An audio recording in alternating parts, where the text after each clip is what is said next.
Aha! What's up, chat? What's up, world? What's up, boxing fans, Fight Hype Live family? It's your man, Sean Zittel from the elaborate, illustrious, industry-leading, cutting-edge headquarters of Fight Hype Live here in Las Vegas, Nevada, from the illustrious office, what I just call the office. It's your man, Sean Zittel.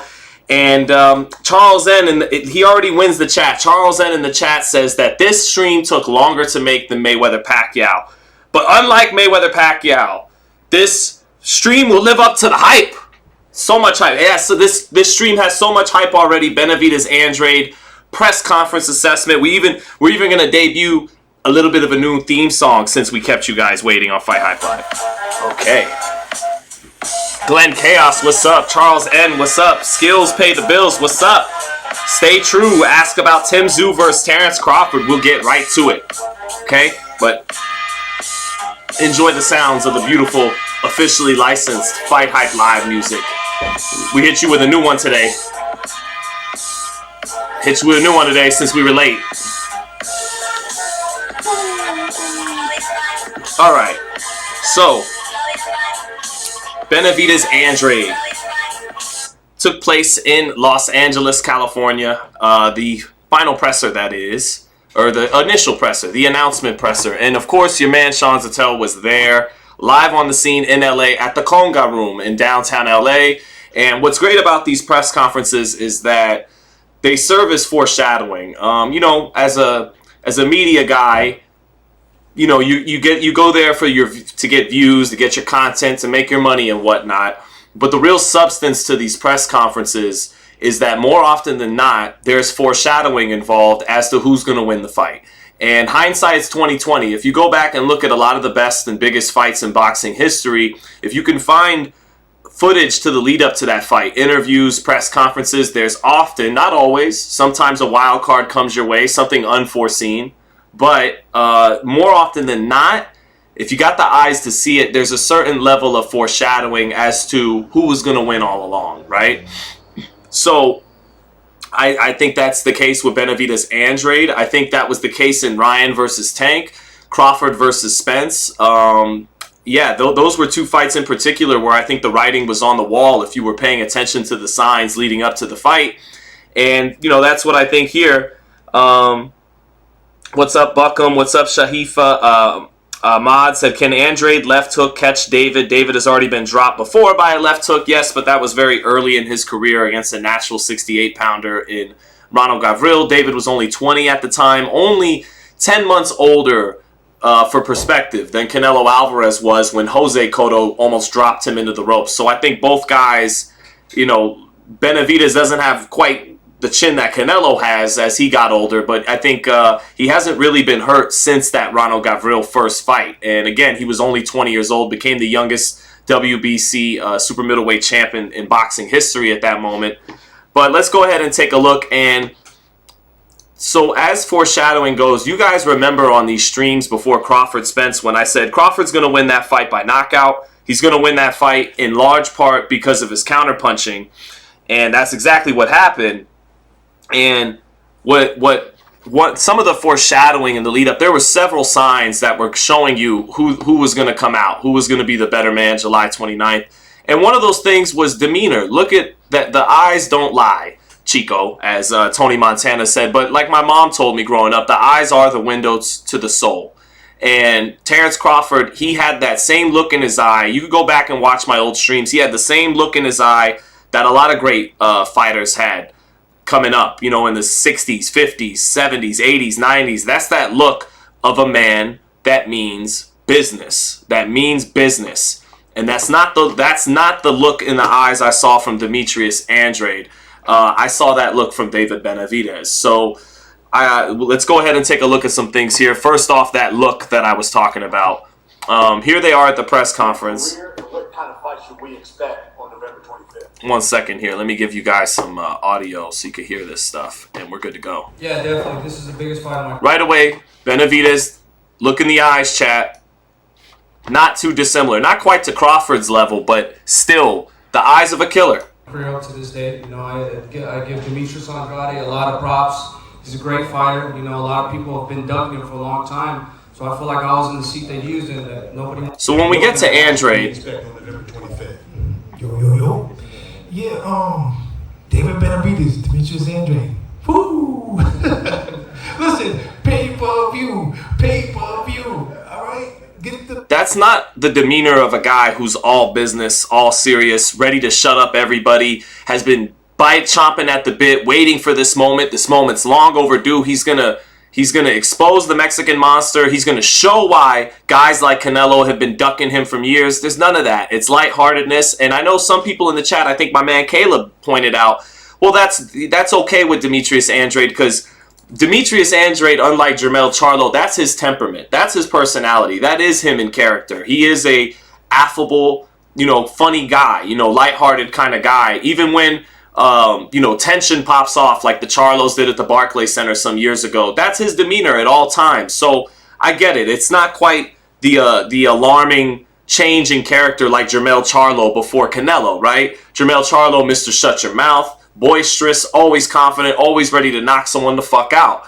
And he was the opposite of that guy heading into Canelo. Now, Andrade is still pretty much being himself, but that's still ain't cutting it, I think, guys. He'll go on to say in this press conference, it might even be in this clip, the best man's going to win. The best man's going to win November 25th. May the best man win, essentially, is what he's saying. May the best man win, said Floyd Mayweather, never. Said Muhammad Ali, never. Said Terrence Crawford heading into Errol Spence, never. Errol Spence said things like that. Jermell Charlo said things like that. They wound up with the L, and the other guy wound up with the W.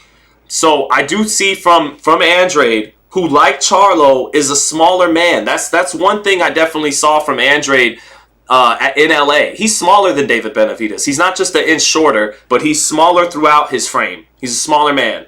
Now, unlike Jermell Charlo, he had a lot of fights at 160 pounds. Jermell skipped 60, went right to 68, and even has had one fight at 168.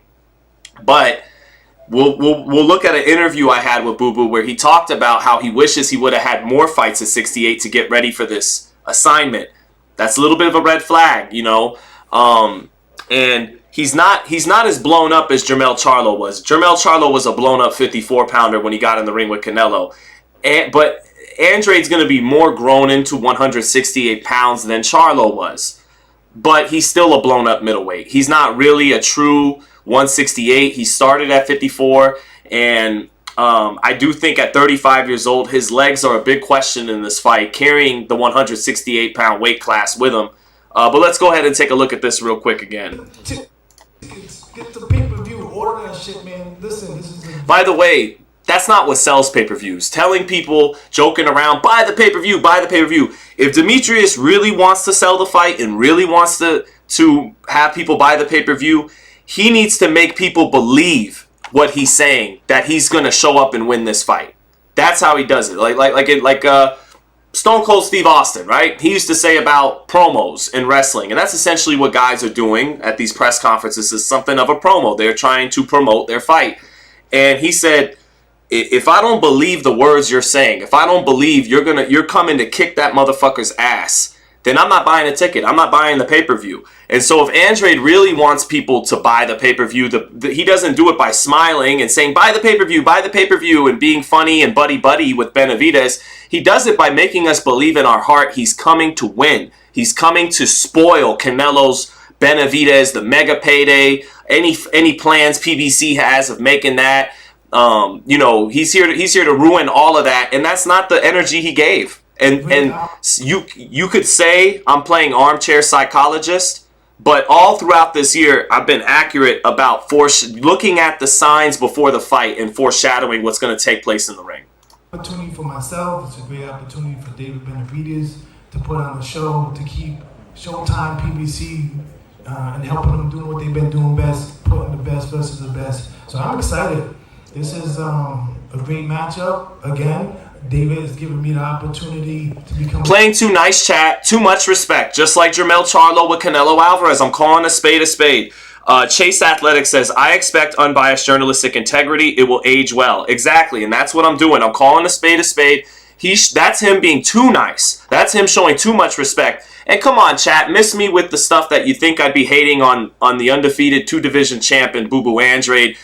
You just saw this play out a couple of weeks ago. Let's not forget our lessons we learned in analyzing this sport. We just learned showing too much respect, being too nice to the opponent before a big fight is not a good thing. And I don't think I think it's a little bit too much from Boo Boo. Now, to be fair to Demetrius, that's more in his character than Jermell Charlo anyway. But regardless, no matter how you split it, it's too much. A great matchup. Again, David has given me the opportunity to become a 3-divisional world champion.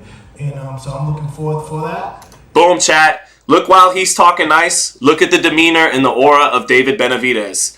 Again, for comparison's sake, right? Guess who was kept saying, buy the pay-per-view, buy the pay-per-view, every interview? Errol Spence. Guess who kept having that look on his face? Terrence Crawford. Guess how that fight wound up?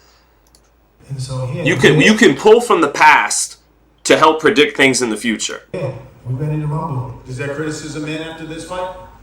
Listen, this guy's 10 for 10 for 10 for 10. Like This guy's 10 for 10. I get it. Let sleeping dogs lie. Don't tug on Superman's cape. I understand that. But this is a bit much, right? He's 10 out of 10. He's amazing. And once they have their face off, he's even being buddy-buddy with Benavidez. Benavidez ain't trying to do all that. There's nothing about this guy you can criticize on. And so, therefore, we got to... Look at Benavidez not taking the bait, you know?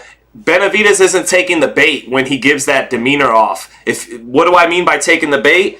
That means he allows Andrade to dictate his energy. Oh, since you're being so nice to me, now I'm going to be so nice to you. No, Benavidez continues his own in his own world, in his own head, doing what he's setting out to do. What kind of fight should we expect when you get in the ring with him? I think it'll be a great fight. I think our styles are going to clash real well. I think it'll be a great fight. I think our styles will clash well. No. Tell Brian Custer why you're going to win, not why the fans win. Don't give us that about the fans win. No, why is Demetrius Andrade going to win? And I think we're going to put on a show and may the best man win, of course.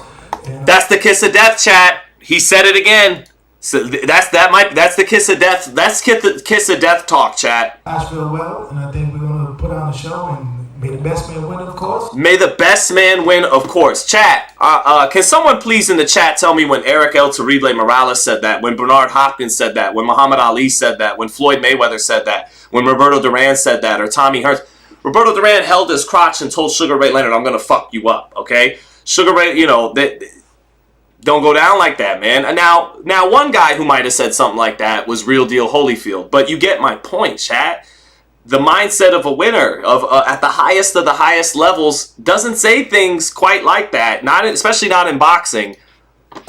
And man, get the tickets, pay-per-view, Andrade and Benavidez. Let's go, baby. I'm excited. You're speaking. And Ashley Schaefer says, man, I really hope Andrade brings it for real. He is going to bring it. He doesn't know how to lose. He's 32-0. He's never even come close to losing a fight. He seldom loses rounds. So he doesn't know how to lose. But, Benavidez is still going to have a very tough fight on his hands. But, yeah. Let's see. Look at Benavidez. Yeah, whatever. David, you fought a boxer in Caleb Plant in your last fight. How is this one different? I mean, everything about Demetrius Andrade is different. His fighting style is different. He's a lefty. His combination selection is different. So it's up to me to go in there and do the homework for myself and see what I can learn from him. When Benavidez talks about doing the homework himself, that's what he needs to do. Benavidez needs to get back to the chubby kid growing up who just loved boxing. Not that he's gotten so away from it. He only got away from it, in my opinion, a little bit in the Caleb Plant fight. That was a bad blood fight, and there was a lot of... and I think he, not knowingly, fed in a little bit to being the Mexican monster, and more so than feeding into his own hype or his press clip. Not so much that, but the bad blood stuff with Caleb Plant made the fight very personal, and I think it made David approached the fight with a bad blood kind of mentality rather than a methodical, technical, more scientific approach to breaking a man down. And so he reached for power shots. He didn't establish his jab. He lost the first 5 rounds, and then he dominated the second half of the fight and won the fight. Might have stopped Caleb Plant if Kenny Bayless didn't allow for a few moments and breaks and all that, but still. But against Andrade, he needs to have a more clinical, methodical, scientific approach instead of just trying to take his head off from round 1 like he did with Plant.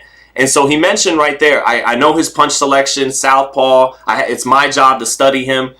David Benavidez, unlike a lot of top fighters, loved boxing, not just doing it, but watching it growing up. Back when he was, a fat kid, he loved watching the great fighters, the great fights. And so because of that, he has an underrated boxing IQ. And against Caleb Plant, an underutilized, on his part, boxing IQ. Underrated from the general public at large because he has a better skill set and a better IQ, especially offensively, than people give him credit for. He's not some... Now Caleb Plant made him look like a little bit like an Antonio Margarito with faster hands. He made him look like a plotter, just a little bit of a come-forward plotter with fast hands, but a come-forward plotter.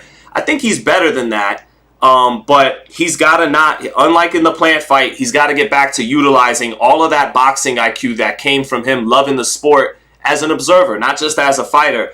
And him loving it as an observer like that means he studied and learned and knows the nuances of the sweet science, and executing those nuances of the sweet science is what's going to lead him to stop Andrade.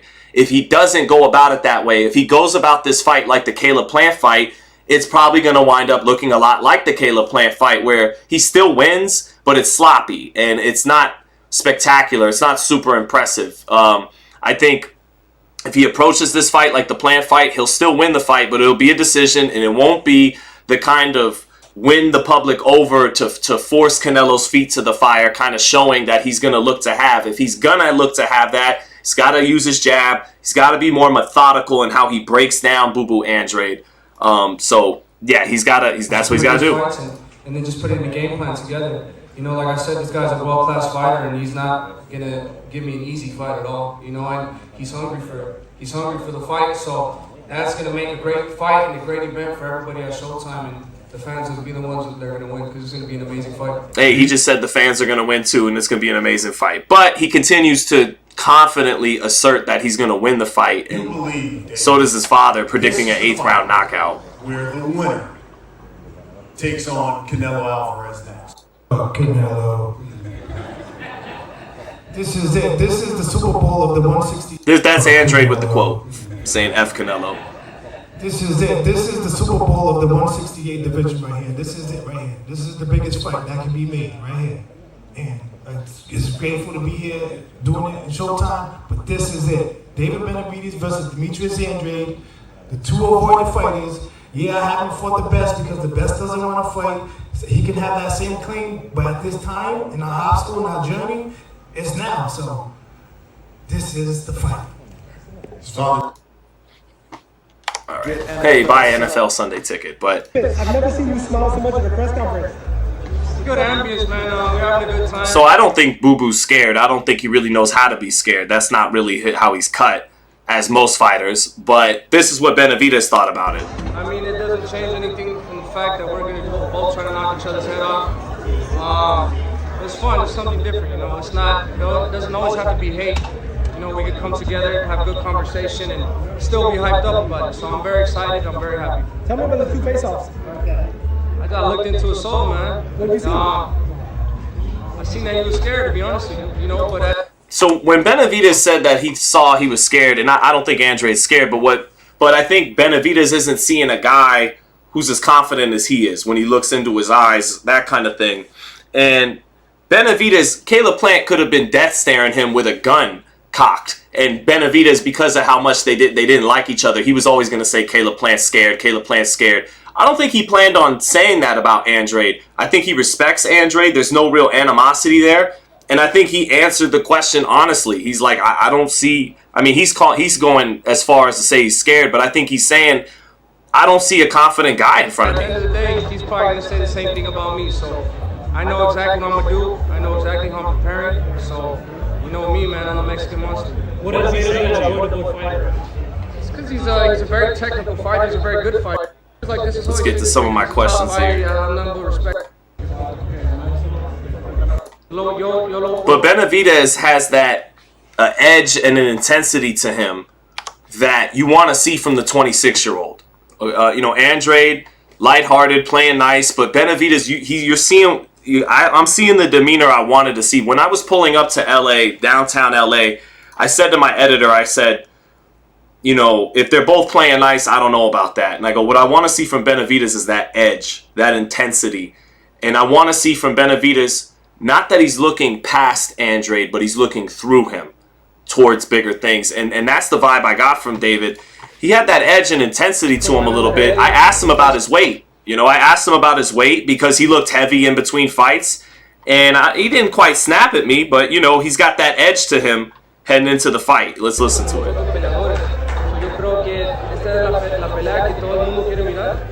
David, speaking of weight, man, how has the weight been in between the plant fight and now? Good, bro.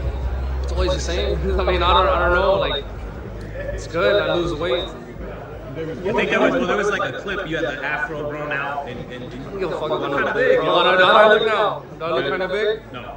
Andre was a tricky fighter.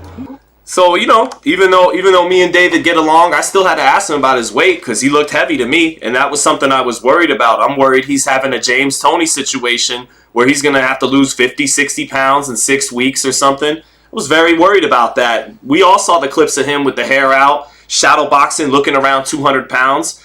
But then I pull up in LA and there he is, and he's in shape. Fights in 5 or 6 weeks. He looks on weight, not on weight, but he looks on pace to make weight comfortably. He looks bigger than Andrade, and so, you know, kind of shut me up on that. You know, but, you know, even I'll ask David the tough questions. I'll ask him, you know, I come on these lives, I question David's weights in between fights. I ask him about it. I come on these lives, I question Andrade's legs at 168 at 35 years old, and I ask him about it. Let's hear what Andrade had to say about his legs at 35. My ability. And once I got in there with Nicholson, I figured out, okay, you know, like develop my body to 168 to potentially. Let's see. I went the Chalo route, I went the plant route before they fought. And those was pretty much the two matchups before David Benavidez. You know, I wanted to like at least get, you know, I think those guys would have been two good fights for me to like develop my body to 168 to potentially have the David Benavidez fight.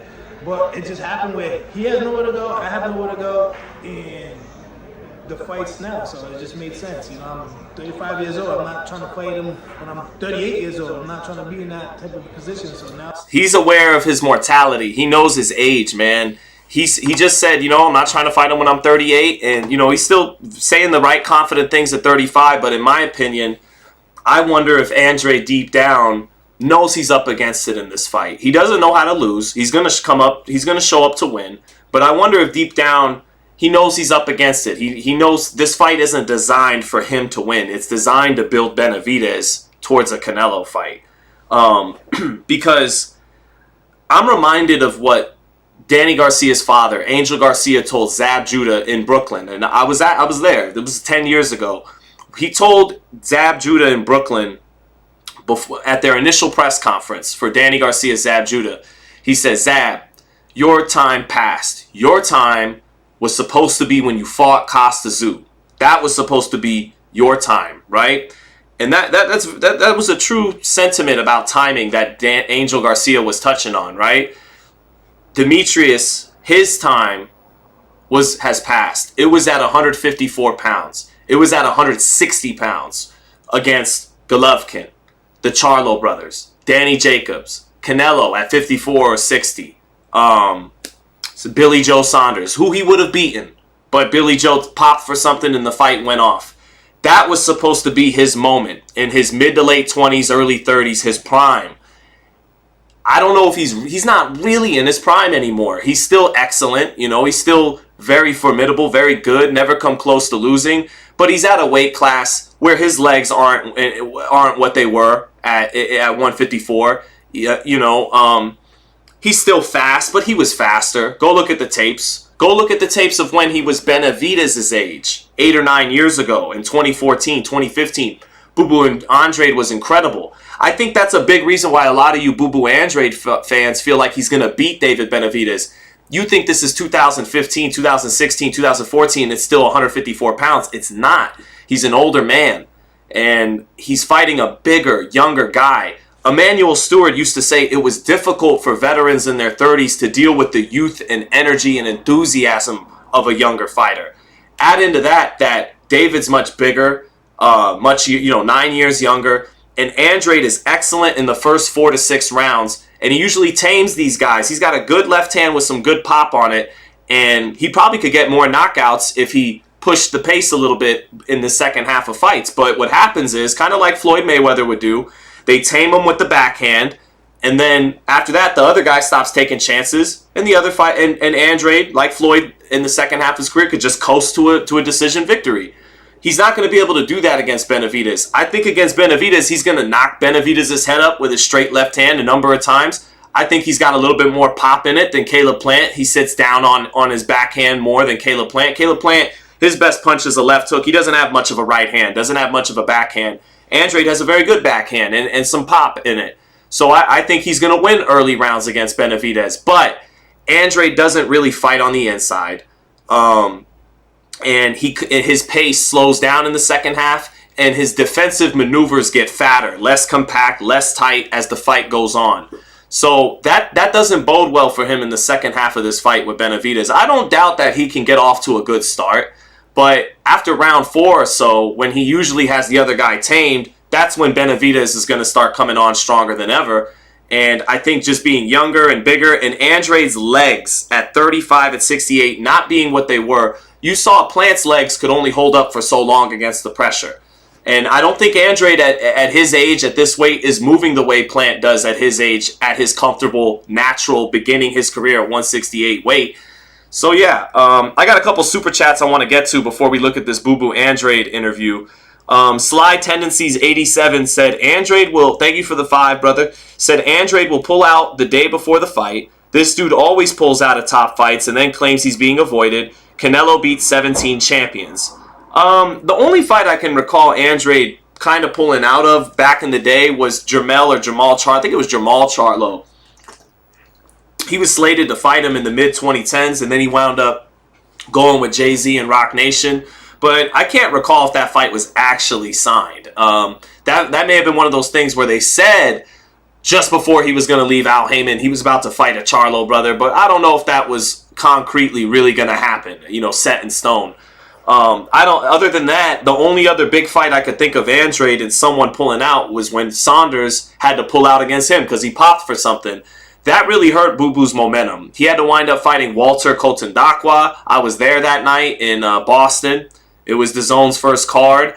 That kind of snake bit DAZN, and it snake bit Boo Boo because I think Boo Boo would have beat Saunders, and he'd have been in a much more, he'd been in a much better position coming off a Saunders win than he did having to fight a bunch of nobodies. So thank you for the super chat, Sly Tendencies, but I'm not here to put mud on Boo Boo's name. I don't think he's pulled out of a bunch of fights like you're saying. Charles said, can you ask Benavidez why he really turned down the Morrell fight and picked Andrade instead, especially with all the back and forth they had? Charles, I'm going to basically answer it from the talks I've already had with David and my own speculation, which is that, and I ran this speculation by David, that, hey, that fight doesn't really make sense right now, Morrell and Benavidez. Morrell has had 9 fights, and Morrell might beat David Benavidez. I'm not going to pretend he doesn't stand a chance at 9 fights of doing it. He might. He's got the footwork that could be all wrong for David Benavidez. But that fight should be a real pay-per-view, not a fight that really should be on Showtime Championship Boxing that they shove on pay-per-view because that's what they do nowadays. That fight 2 years from now could be a legit Mexican fans, Cuban fans, the 2 top dogs at 168. That fight really has the potential to be something special in its own right. And in the era of over-marination, that fight would be undercooked, Morrell and Benavidez. On the other hand, Charles, you got Demetrius Andrade, who's kind of an overpriced veteran at this stage of his career. He demands probably a high guarantee because of the checks he was making with Eddie Hearn, because he's undefeated, Olympian, 2-division champ. But you can't do that much with him at the box office. David Morrell has a big upside. He's over 10 years younger than Boo Boo Andrade. He has an upside as a draw and all that kind of thing. So why not put in the aging guy who's a little overpriced in with feed him to Benavidez instead of feeding this kid with 9 fights who's got a bright future? He might get he might be too green for Benavidez, or he might upset Benavidez, and now this Canelo Benavidez fight is out of the room. Out of the room. So hold on, let me close this window, chat. Oh, they sawing in the background. They're sawing in the background, fixing my house, but getting a bathroom fixed in our house. But yeah. So let's take a look at this real quick. Out the time for me, and I think he's gonna just bring out the best Andre with his style. So I'm excited. You know, at 35, like you mentioned, and, you know, going up now to 68. Second fight there, you beat Demond Nicholson, but how do your legs feel at 35, carrying all the way up to 68? I mean, you know, that's why I had that first fight, to figure out what I have to do. He had questions about it himself, chat. So don't get mad at me for questioning his legs. The man had questioned it himself before he got in the ring against Nicholson. And listen. Once I got in there with Nicholson, I figured out, okay, this is what we need to do to whatever, me and the team. We figured out how to develop the leg power, put some like volume on my back and you know, certain parts of my body. And so. Well, that's great stuff by Boo Boo. Him being honest with himself about what it's going to take to carry his weight up and remain effective. And so he's saying right here, he added different weights, different type of things to his regimen to strengthen his legs. Good on Boo Boo Andrade. And I don't mean to take an interview with this guy. I'm not trying, you know, just because I'm picking against him, I have a lot of respect for him. I respect the fact that he was nice enough to give me a 6 minutes of his time. But I just want to, you know, call a spade as we break down and analyze this fight a month out. And now we're here. This is it. It's like this opportunity might not be here tomorrow. So it's like, yeah, I've always been ready to take on whoever the best is because I think I have all the ability and courage to make it happen. You were talking earlier about, you know, Plant doesn't quite have your footwork and IQ. Speaking of footwork in this fight, did he move too much, or is it a case of you got to be able to sustain that type of movement for 12 rounds, or is it a case of you can't just move like that all night? What do you think of that? I mean, listen, to each his own, my ability, my body mechanics. And I'm just trying to figure out there, what does he think is the way you beat Benavidez? Is it fool's gold thinking you could just stick and move for 12 rounds? You're going to get yourself tired in the second half. Do you got to stand up to him? Do you have to exchange with him sometimes on the inside? And I get it. Fighters are often going to be tight-lipped about that. And people in the comments are saying, you're trying to get the game plan, you're trying to get the game plan. Well, I'm not here to talk about football or fashion sense or how was camp? Camp's great. How's the weight? Weight's great. I got serious questions about each and every fight I cover. And the serious questions entail the styles of each man, what they're good at, what they're not good at, what each guy's got to do to win. So I totally understand when a fighter feels like he doesn't feel like imparting some of that with me, but it's never going to stop me from asking what I think are the right stylistic questions for each man heading into this fight. Just like I asked Boo Boo about David's pressure and how much you got to move against him, I asked David about the long range, the outside boxing ability, and what he's got to do to deal with that with Andrade, because to me, chat, those are the real questions to be answered heading into the fight, not a whole bunch of other stuff. It's different than his, so he has to do what's good for him and what's best at his time, and that's even if he overworks himself, that's his problem. That's not mine. So I'm gonna be able to do what I know how to do because I've been doing it all my life, and I want to be able to pick the spots that I think that's going to be able to land some great shots against. Well, that's him saying it right there. He knows he's got to pick his spots and not just circle for all. Well, he's got circle for all 12 rounds. Stay boxing, but definitely pick your spots to make Benavidez respect you. So even listening to this interview again, I'm liking some of the things I'm hearing from Boo Boo on the second listen. Benavidez is just going to come forward, right? And it's fine because I have the finesse. I do have the leg work. I know how to move. I know when to mix it up. I know when to take time off. I know how to win 3 minutes for the next 36 minutes, should I say. Do you think your power, in particular that left hand, is going to get his respect more than other fighters have? Oh yeah, for sure, definitely. Oh yeah, because it's. You know what, chat? I gotta keep it real. I keep an open mind. Rewatching this again, I still think. I still have questions about some of the demeanor of Andrade, but I like some of what I'm hearing re-listening to this. And with him, I'll be able to throw it at all angles. So do you feel like you like that style of someone like him just coming straight for you? Yeah, for sure. I mean, that's what lets him get his best shit off. Yeah, I had a dude named Arthur Akavov. Something like that. He was a straightforward guy, wanted to load up on shots and stuff like that, and it's just. I pick him apart. Not saying David fights like that, but he's a big guy. He was a big guy, big, strong guy. And so I just know how to... Now, Demetrius, I love what you're saying, brother, but David Benavidez is not Arthur Akavov. I get the point you're trying to make, but Frustrate him. I know how to take the will away. I know how to take layers off people. and I think Andrade, like most people, might be underestimating the hand speed and the offensive arsenal of Benavidez. Yeah, he comes forward and doesn't have the head movement of Canelo Alvarez on the front foot, but he has a really good offensive arsenal, and he's this big guy who comes in flat-footed sometimes, but you don't expect him to have that level of hand speed that he brings to the table. So it's not going to be easy against David because he's a champion. He has will. He's still young, and he does have skills, but he don't have the best skills out there. Fair enough. He does have skills, but he doesn't have the best skills out there. Fair enough. He's like, man, I just spent that 85 on Canelo. Charlo, the guy. Now, unlike Charlo, you were a middleweight champion. You already did that at 60. You're not coming straight up from 54 like he did. But what do you say to a fan who's like, man, I don't know if I want to part with this money based on how I think the fans in boxing and everybody does their job the correct way to get the people to understand. This is David Benavidez and Demetrius Andrade. This is not Charlo and Canelo. This is not that. That's Andrade maybe low-key telling people like me, well, don't tell motherfuckers that I'm being too nice and I'm going to run around. I haven't said he's going to run around the ring. I don't think he is going to do that. I think he's going to use I think he's going to use less movement than Plant. And by using less movement than Plant, being a little bit more set down on punches like his straight left hand, it's going to get Benavidez's respect a little bit more than Plant. But ultimately, him not being able to move laterally at his age, at this weight, like Plant was, it's going to catch up with him the longer the fight progresses. But we'll see. As I'm watching this, I think I got to give Andrade more credit. Once re-listening to this. This is the best fight to be made. The best fight and the best.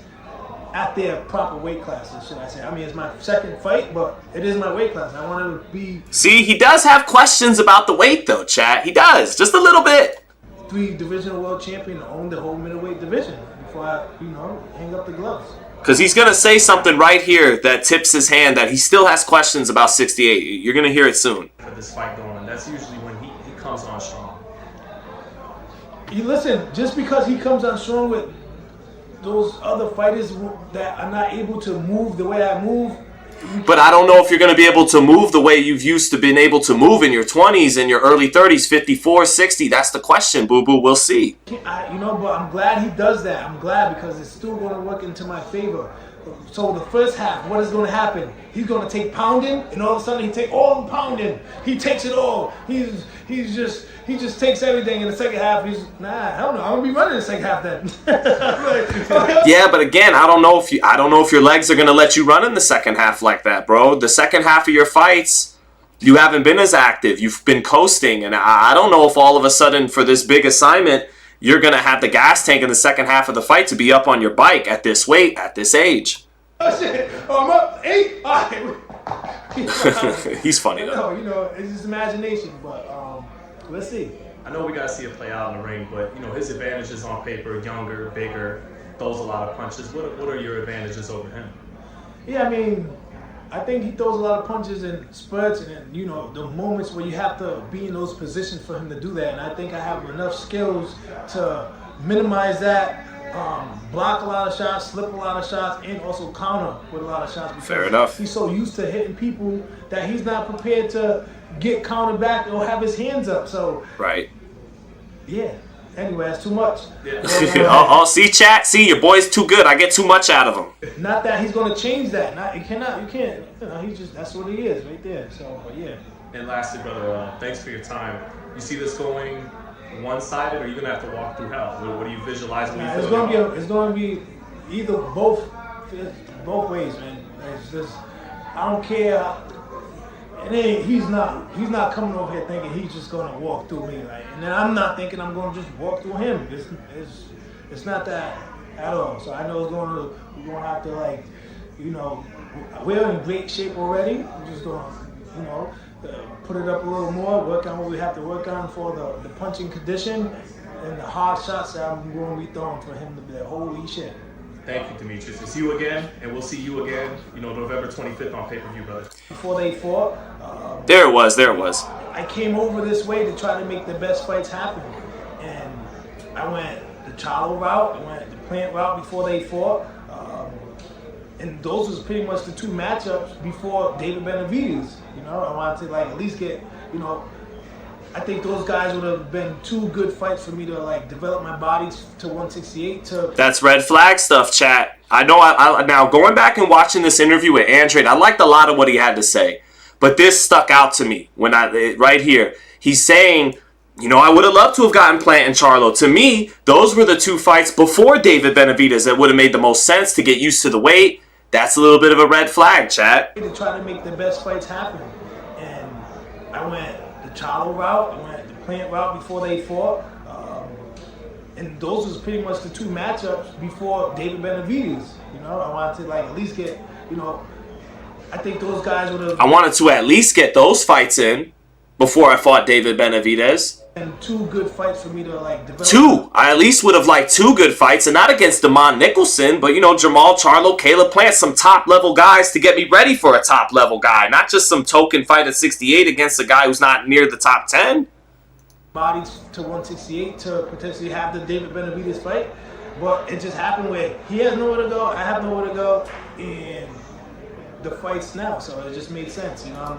He had nowhere to go, I had nowhere to go, and so the fight's now. But again, like Angel Garcia said, it's not, the fight's happening now, and it's not conducive to your favor. It's not happening in a window that makes the best sense for you in your career. It's happening at a weight that, you know, the other kid is really a 75 boiling down to 68. You're really a 60 blowing up to 68. He's 26, you're 35. They want this kid to win to make a big Canelo fight.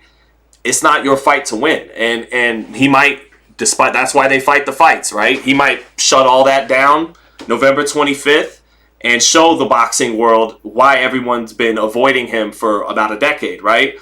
But ultimately, I think that timing it's going to hurt him. It's going to hurt him that the kid's big, younger, throws more punches harder. It's going to hurt him that he doesn't really fight on the inside. It's going to hurt him that traditionally he coasts in the second half of fights against a fighter that gets only better in the second half of fights. All that, I think, is going to hurt him and ultimately will make David Benavidez win this fight. My main question is on Benavidez' side. How does he approach this fight? Does he you know, come in with too much machismo, wanting a knockout, Mexican monster, you know, prove a point to Canelo, all of that? If he does that, it could look a little bit like the Plant fight. Sloppy early, he comes on strong, and he wins a decision. But I don't think that's what Benavidez and his people want. They want a spectacular showing, a stoppage, stop Boo Boo Andrade. And the way he does that is by being more methodical than he was against Caleb Plant, being more technical and scientific. He has to prove he can do that under the bright lights, because in his first assignment, he got the job done, but I expected a little bit more from Benavidez against Plant. I thought he was going to stop Plant late, and I thought he was going to use his jab better early in that fight. I thought he was going to match the jab of Plant and eventually take over the battle of the jab. He was badly out-jabbed in the beginning of that fight, reaching for power shots in the center of the ring. So I think there's some elements in play that could lead Benavidez to make more use of his tools earlier in the fight against Andrade, because that bad blood, that animosity's not really there. But that remains to be seen. Benavidez has to prove that. And Andrade, you know, listen to that interview again. He actually said a lot of good things. But at the same time, I thought his demeanor was too playful, too friendly, too respectful. Said certain red cards like, I wish I'd have gotten more fights in at 68 against Plant and Charlo. May the best man win. The fans are going to win. That's not stuff that the elite of the elites say. They let it be known, I'm winning and there's no way I can't possibly win this fight. Terrence Crawford against Errol Spence. Errol Spence was conceding before, just like Boo Boo was conceding to Benavidez. He's a 10 out of 10. He's a 10 out of 10. He's amazing. Can't say nothing bad about this guy. Errol Spence would say about Terrence Crawford, what do you think Terrence Crawford is better at you than Errol? He's faster. He's more talented. Terrence, what do you think Errol's better at than you? Nothing. He's not better than me at anything. I'm better than him across the whole board. You know, that stuff matters. Raider Reaper said, I don't know, Sean. I get Charlo vibes from Andrade. Payday, says Raider Reaper. I hear you. I don't... Yeah, I think there's some similarities here. One guy's playing very nice. Now again, with Andrade, he's not a blown up 54. He's a blown up 60. That's an improvement. And he's always nice anyways. So he's not going from super, Mr. Knock Your Ass Out to super nice guy. He's always super nice guy. So it's not as bad as the vibe as Charlo was giving us heading into the fight, but there's some similarities there.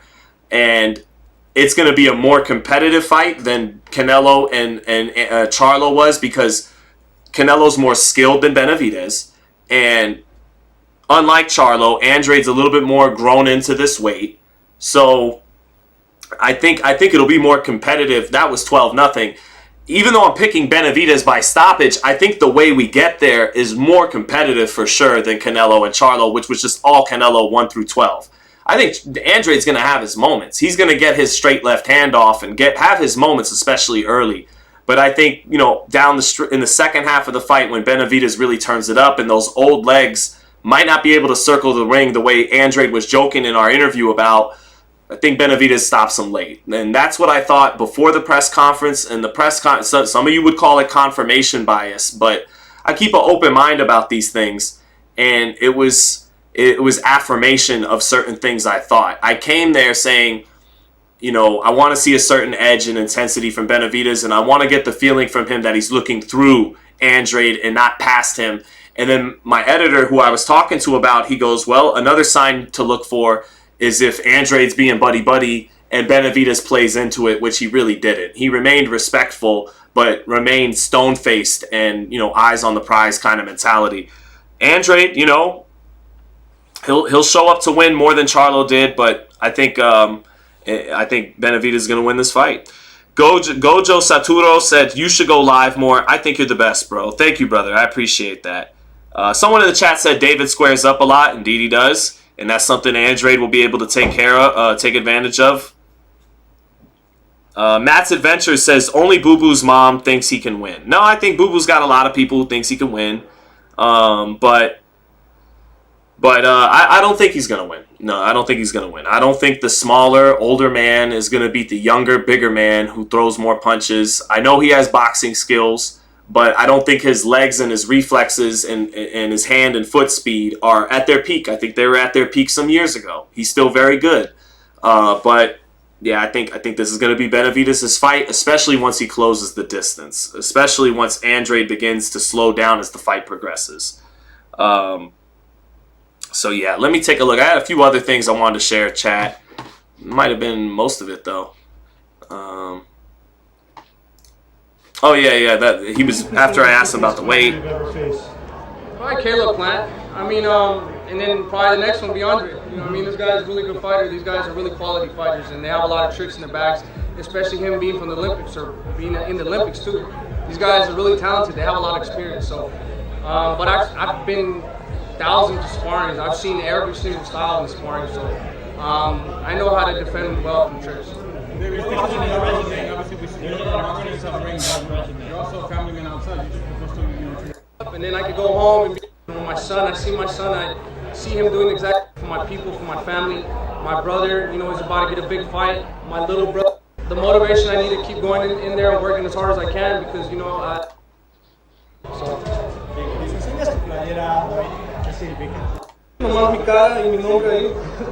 What do you feel like Andrade is better at than Plant? Maybe vice versa too. To be honest, bro, I don't know. They throw a lot of combinations. They throw punches and bunches. They move around a lot. So I don't know. I'm expecting a well-conditioned, well-boxed fighter. Do you think he sits down? Maybe has more pop than Sure he does. I don't know. I can't really say because I haven't until I fight him. They both had good amount of knockouts, so I can't really say until I get into it. I know you touched on the knockout earlier, but in the back of your mind, are you like, I gotta stop him or I won't get the Canelo fight? Oh, so I do want to stop him because I was upset that I didn't stop Plant, and that's really been bugging me. That's good. He should be upset with himself, not just because Kenny Bayless, but look inward. And I didn't use my jab from round one. I reached for some power shots. I tried to take his head off. I didn't use all my skills. So he should be a little upset he didn't get the stoppage. Highlights, and I'm not gonna fucking stop this guy. So I do want to get the knockout. But I'm saying I don't want to put pressure on myself. You know, sometimes when you put too much pressure on yourself, saying I want to get a knockout, it's too much Did pressure. that happen in the plant fight a little bit? Maybe I could have got it though. That's what fucking pisses me off. That's what I'm saying. So I mean, I don't know. We're just we've been working on a lot of stuff, a lot of new things. Thanks, Dan. Thanks. So yeah, that was that. And then I think he said a few more things here that might be interesting to your chat. Let's see. Yo creo que sí. Yo creo que eso es lo que va a pasar, pero todavía no. Yo creo que sí. Yo creo que sí. Me and David usually get along. I think he wasn't feeling your boy coming with the heat, man. Your boy comes with some serious questions. So When you talk maybe about, he watches some of these lives and doesn't like some of what I gotta say. I don't know. when you looked him in the eyes and you thought he was scared, do you also see that from his demeanor just in general on stage? He's joking around a lot, and then when we look at you, you look like you got this look in your eyes that you want to kill someone. I think that's just how he is. To be honest with you, well, maybe I don't know, bro. I'm ready to do what the fuck I do. You know, I'm excited.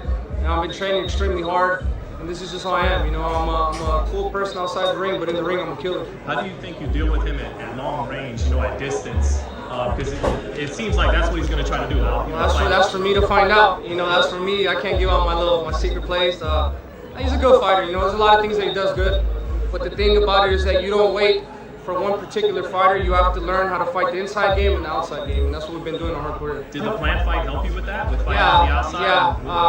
Plant. I mean, I've always had a lot of sparring partners that are boxers and move around a lot. So it just really depends. It's not like I'm new to this. I've seen this style over and over again, so I know what to do. Your brother Jose, he's set to fight Jamal. Yep. So, and I think that was about it. There's maybe one more video I did with David where I asked him some questions. Let's hear it real quick, and that should be about it, chat. And then we can get out of here kind of early today. Here it was. About the significance of having a Sets for the year, because my brother's gonna go in there, there's gonna be do trouble. you see Jamal as a boxer? I know they do what they do, bro. I'm worried about what I do. How did you think, Jamel, or what did you think of that fight, man? Your assessment? I mean, I can't really criticize him too much. He's coming up in two weight classes. He's 154 fighting a 168 pounder. He looked like he was trying to survive. I don't know what's going on in his camp. But he made it to the 12th round. I think with Canelo's performance, Canelo did what he did. He went, he pressed the action, and ultimately won the fight. Is there going to be... I see some debate going on in the chat about running and fighters running in the ring. And look, I don't subscribe to that BS. The only time running will get me upset is if you're leaving some food on the table. Is if you got the skills and the ability, like Richardson Hitchens against Zepeda a little bit. It was a little bit of show us you're a complete fighter. Don't just show us you're rangy on the outside and pop shotting. Show us you know how to put punches together. Show us you know how to work the body. Show us you know how to sit in that pocket a little bit and give us a complete performance. But if Andrade summons the legs needed to outbox David Benavidez, box his ears off, move around the ring for 12 rounds and do his thing, just give the man his credit. Just give the man his credit. He's got to do what he's got to do inside of that 20-foot ring to beat the bigger, younger man. So, yeah, I never subscribed to that running stuff. The running stuff deserves to be called, deserves some criticism. You can nitpick when a guy's leaving food on the table. Still give him credit for a win if he wins with a lot of movement. But Keith Thurman against Leonard Bundu. Keith Thurman could have knocked Leonard Bundu out. Don't use all that excessive lateral movement. Get this guy out of here. That's an example. Another example is if you're not winning the fight and you're using all that movement. It's like they were saying about Charlo and Canelo. I get it. At that point, you could criticize. Now, if it's being effective, it's kind of an all bets are off kind of thing. You're winning the fight. You're winning the fight.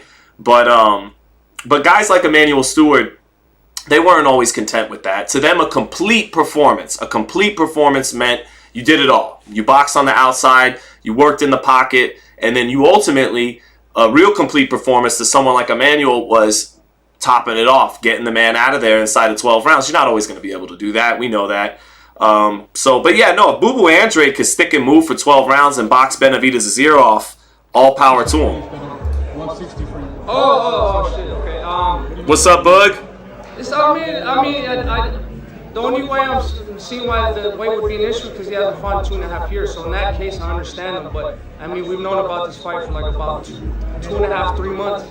You know, maybe he was not preparing well. But I don't School know. of Skills asking about VADA testing for this. I don't believe so. I don't believe there was for Benavidez Plant either.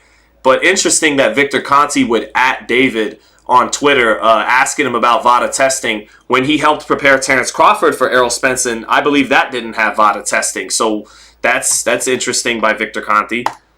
We'll keep it. We'll let him answer those questions. He threw 32 punches. David, in that Canelo-Charlo fight, Canelo only threw 32 punches around. So, you know, he didn't get tired, but do you feel like that was masked a little bit? Here's some Canelo Benavidez talk real quick, chat. By the really slow pace, and, you know, you throw twice as many punches as that when you get going. Is that going to be a big factor for you beating Canelo if and when that fight happens? Yeah, I think the key for me is to throw a lot of combinations, you know what I mean, and just to stand my ground. I think that's the difference between me and Canelo. I mean, me and everybody else that Canelo fights. Canelo has their way with them. They're smaller guys, you know, but I'm a big guy. I'm a young guy. I throw a lot of combinations, so you know, I'm very comfortable, and I want it. I'm hungry for this fight. Do you? Again, I know it's That's what you sense from this younger man. He's young. He's hungry. He has that edge. Chat. Let's just listen to me for a minute here.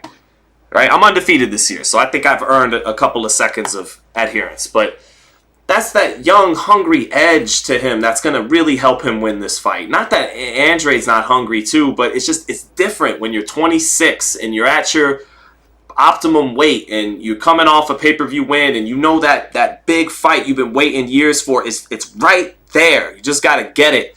It's a different level of hunger versus the guy in his mid-30s who's made some nice paydays with Eddie Hearn, who, you know, his real peak window has passed him by, and now he's being fed to Benavidez. Doesn't mean he's not going to wind up eating Benavidez, but that's what the real play is here. This fight is not, the business of boxing did not set this up for Andrade to win, and that when you hear Benavidez talk about the hunger he has in getting this knockout, it's real.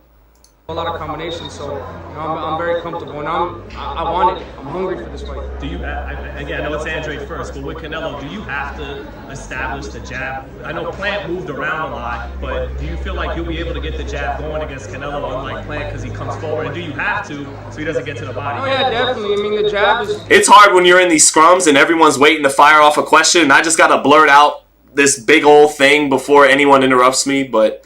Let's listen to that again. Comes forward, and do you have to, so he doesn't get to the body? Oh yeah, definitely. I mean, the jab is the key weapon in any fight. Jab, if you're a real pure boxing person, you know that the jab opens the doors to everything. But, you know, it's different. The styles are different. You have a person coming in front of you, they're way easier to fight, as opposed to a person that moves around a lot. So, I mean, it'll be a different fight. The styles are way different, so it'll be a completely different fight. Will there be some similarities in this fight to Canelo-Charlo in that, you know, I know Andrade, he's not jumping straight up, but he's still a guy coming from 54 originally.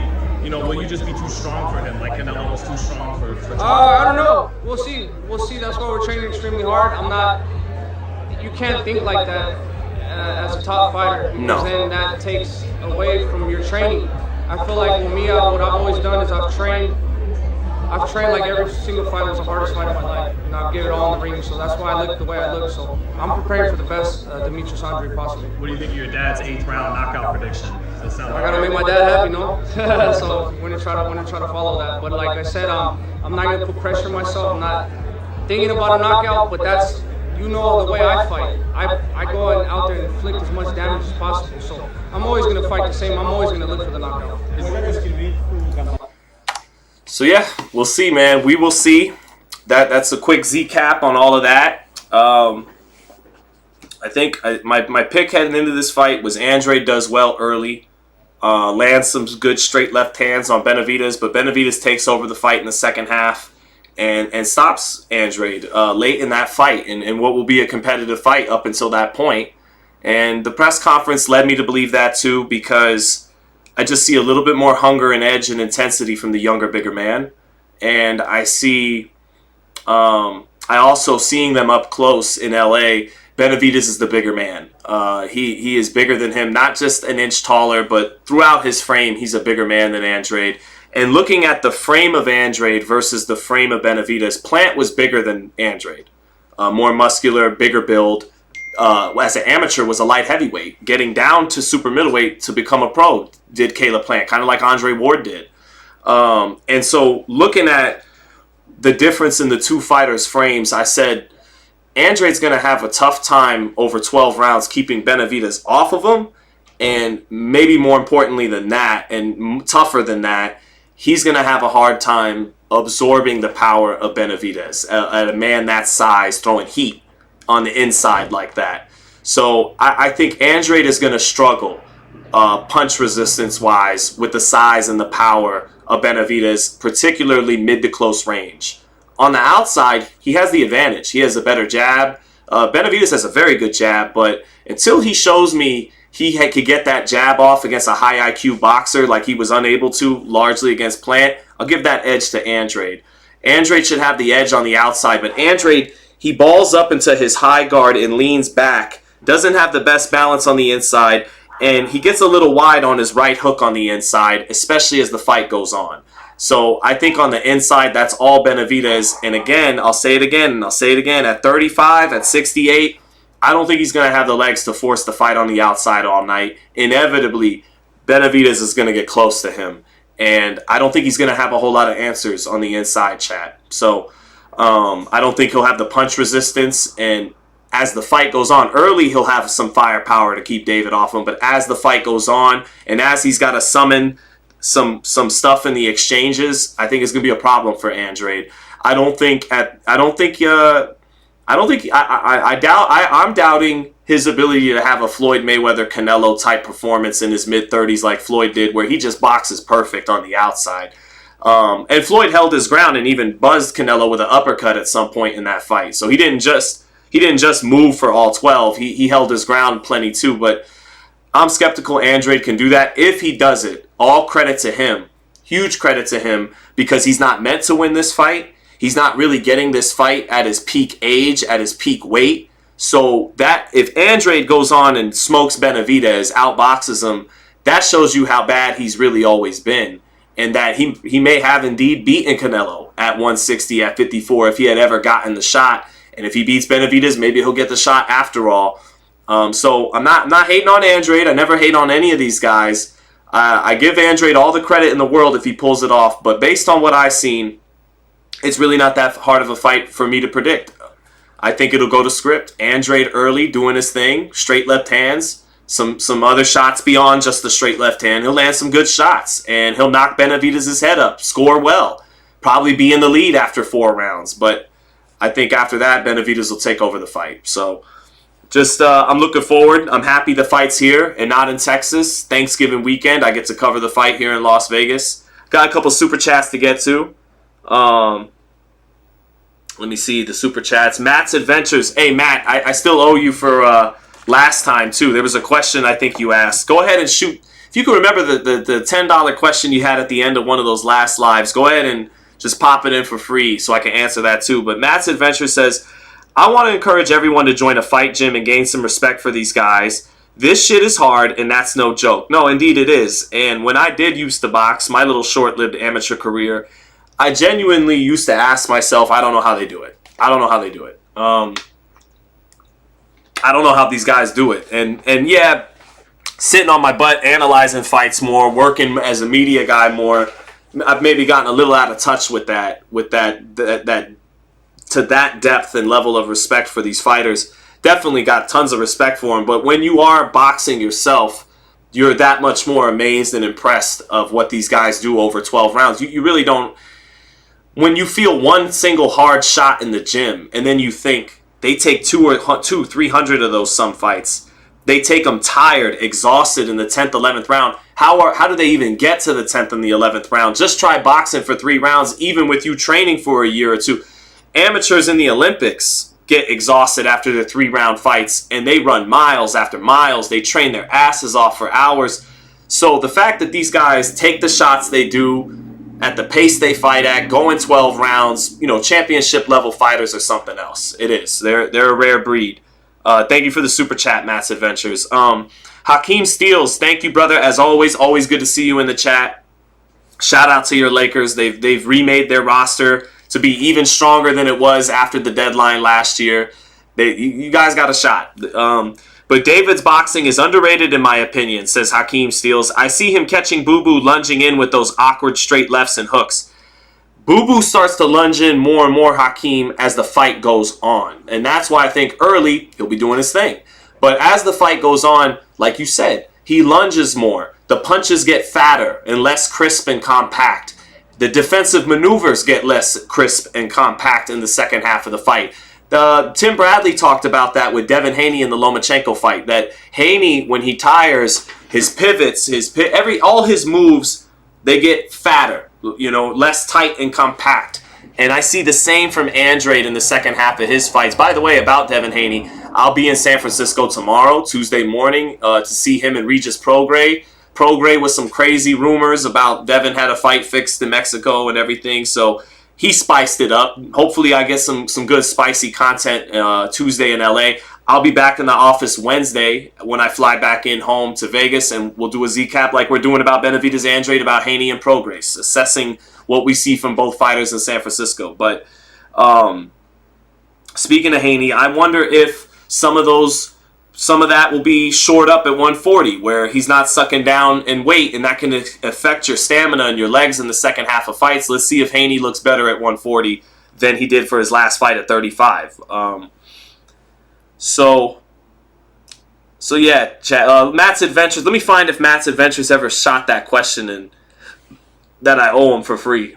It was, I love sparring, getting buzzed, and all that grind, says Matt's Adventures. Shit, I don't remember, bro. Just consider it even. I got it, Matt. Okay, you got it. Matt saying, I love sparring, getting buzzed, and all that grind. Yeah, sparring used to be the funnest day.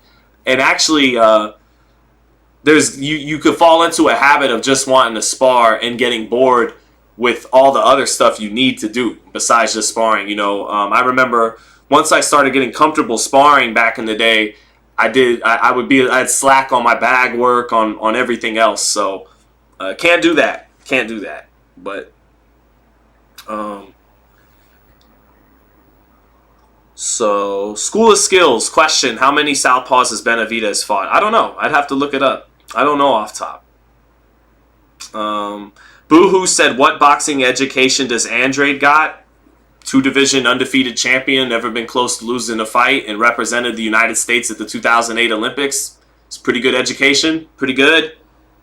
What's up, GDDD?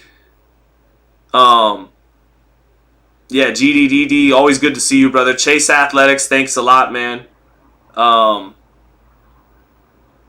And where's my other guy at? I want to say what's up to Mr. Quake. What's up, Mr. Quake? Chichi Torres, how you doing? Modern Day Gladiators, says Chichi Torres. Well said. Baseball Furies, how you doing, man? Good to see you. Baseball Fury saying GGG was the real monster and David knows it. David sparred Triple G as a teenager and Kelly Pavlik. That just shows you, David's a bad man. How tall is Benavidez really? He's tall. He's either a very tall 6'1" or he's 6'2". He's taller than me. And I come in at about 6 feet and a half. So he's definitely taller than me. But all right, chat. I think that's about it, man. I think that's about all I got. A little over an hour. Sorry for the late start to the live. Had some problems, but we got it all figured out and we wound up rocking. What's up, Tay Day? Always saying thoughts on what Regis said about Haney's record. My thoughts, Tay Day. I laughed when I saw Devin's tweet because when Devin mentioned Rolly, that's exactly where I had heard that rumor from years ago was from Rolly. So I kind of laughed and I go, I wonder if Regis did hear it from Rolly, just like Devin said, because that's where I heard it from, was Rolly. It'll be interesting seeing Regis tomorrow at Tuesday. He's got to have some proof. I don't think he does. That's why he put the onus on the reporters, on us, right? Media, you better do your research. And it's like, well, if you have the information, please do tell, please. And I think if he did have the information, he would tell. So maybe he will tomorrow. Maybe he'll put Devin Haney on the Summer Jam screen, Summer Jam screen. We'll see. I have a feeling he doesn't, because I have a feeling by him putting the onus on us to do our research about it, that's him doing if you know, do your research, media, come on now. And that's his way of getting out of actually having to prove what he said to be true. Maybe not, though. Maybe I show up tomorrow morning in San Francisco Chase Center and he's got some receipts and gives us an explosive, spicy press conference. We'll see. I have a feeling he doesn't and that it'll be some hearsay, but we'll see. We'll see. Sean, best 140-pound fighter right now. Inoue, 3-time undisputed. Yeah, I think, Inoue is about to become 2-time undisputed. I definitely think he's going to beat Marlon Tapales. I don't know about him becoming undisputed at 26. He can do it if he feels like it. I mean, Robezi Ramirez, Venado Lopez, good fighters. Not generational all-time talents like Naoya Inoue. So I think Inoue could clear, if he feels like it, is my answer. But I wouldn't be surprised if Inoue grabs a belt or two at 26 and keeps it pushing, starts pushing on upwards to 130, maybe even 35. Maybe he's got some crazy ambitions to fight some of these American lightweights. That would be nuts. If he ever lost to them, you can't really penalize him coming all the way up from the weights he did. But that would be daring to be great, overused term in boxing right now. It's a matter of if Inoue feels like it. If he, thank you for the super chat. But if Inoue really wants to become undisputed at 26, I pick him over the field. Some good fighters in that weight class, but nobody as special as him. And then Tapales, he definitely beats Tapales to become 2-time undisputed at 18 and 22. He's going to do it, for sure. So, Raider Reaper, always good to see you, brother. Dane Sampson, what's going on? Inoue versus Oshaki Foster. Who would win that fight, Sean? Oshaki Foster's size and defense present an interesting equation for Inoue. I would probably still pick Inoue because Inoue's athletic gifts would allow him to contend with an athletic defensive fighter like Oshaki Foster. I think Inoue is extremely athletic and fast and explosive. And so he'd be able to he'd be able to find some answers in there. Now, just fighting a man who's rock solid, in great shape and strong, up at 30 with a really good defense in Oshaki Foster, it'd be a tough problem to solve for maybe even Inoue, but that's how highly I think most of us think of Inoue. He's a special fighter. He's not just a good fighter or a great fighter. He's a special fighter. So I think Oshaki Foster is very good to good, has a really good defense, but he doesn't throw a whole lot of punches himself. And I would give the edge to Inoue, but that'd be a very tough assignment for him. Same with Navarrete.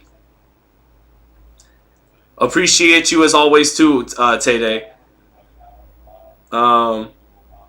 Is it true that Floyd is fighting in December in an exhibition? Yes, that would appear to be the word on the curb, with Keith Thurman and Danny Garcia accompanying him.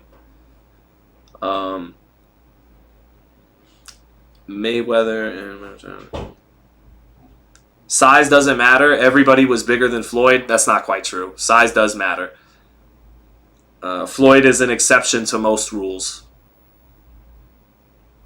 Tay-Day saying Inoue is generational. He is. Blind Faith, thank you again for the super chat, brother, as always. Saying, does King Crocodile, a.k.a. Shakur Stevenson, does he beat everybody at 135 to 140 right now? I'm not convinced of that. I think that's becoming the consensus. I think most people who know their boxing, they're aligning with Shakur. Out of all the big four, Gervonta, T.O., Devin, Shakur's in pole position with the boxing hardcores, with the people in the business, with the fighters themselves, trainers.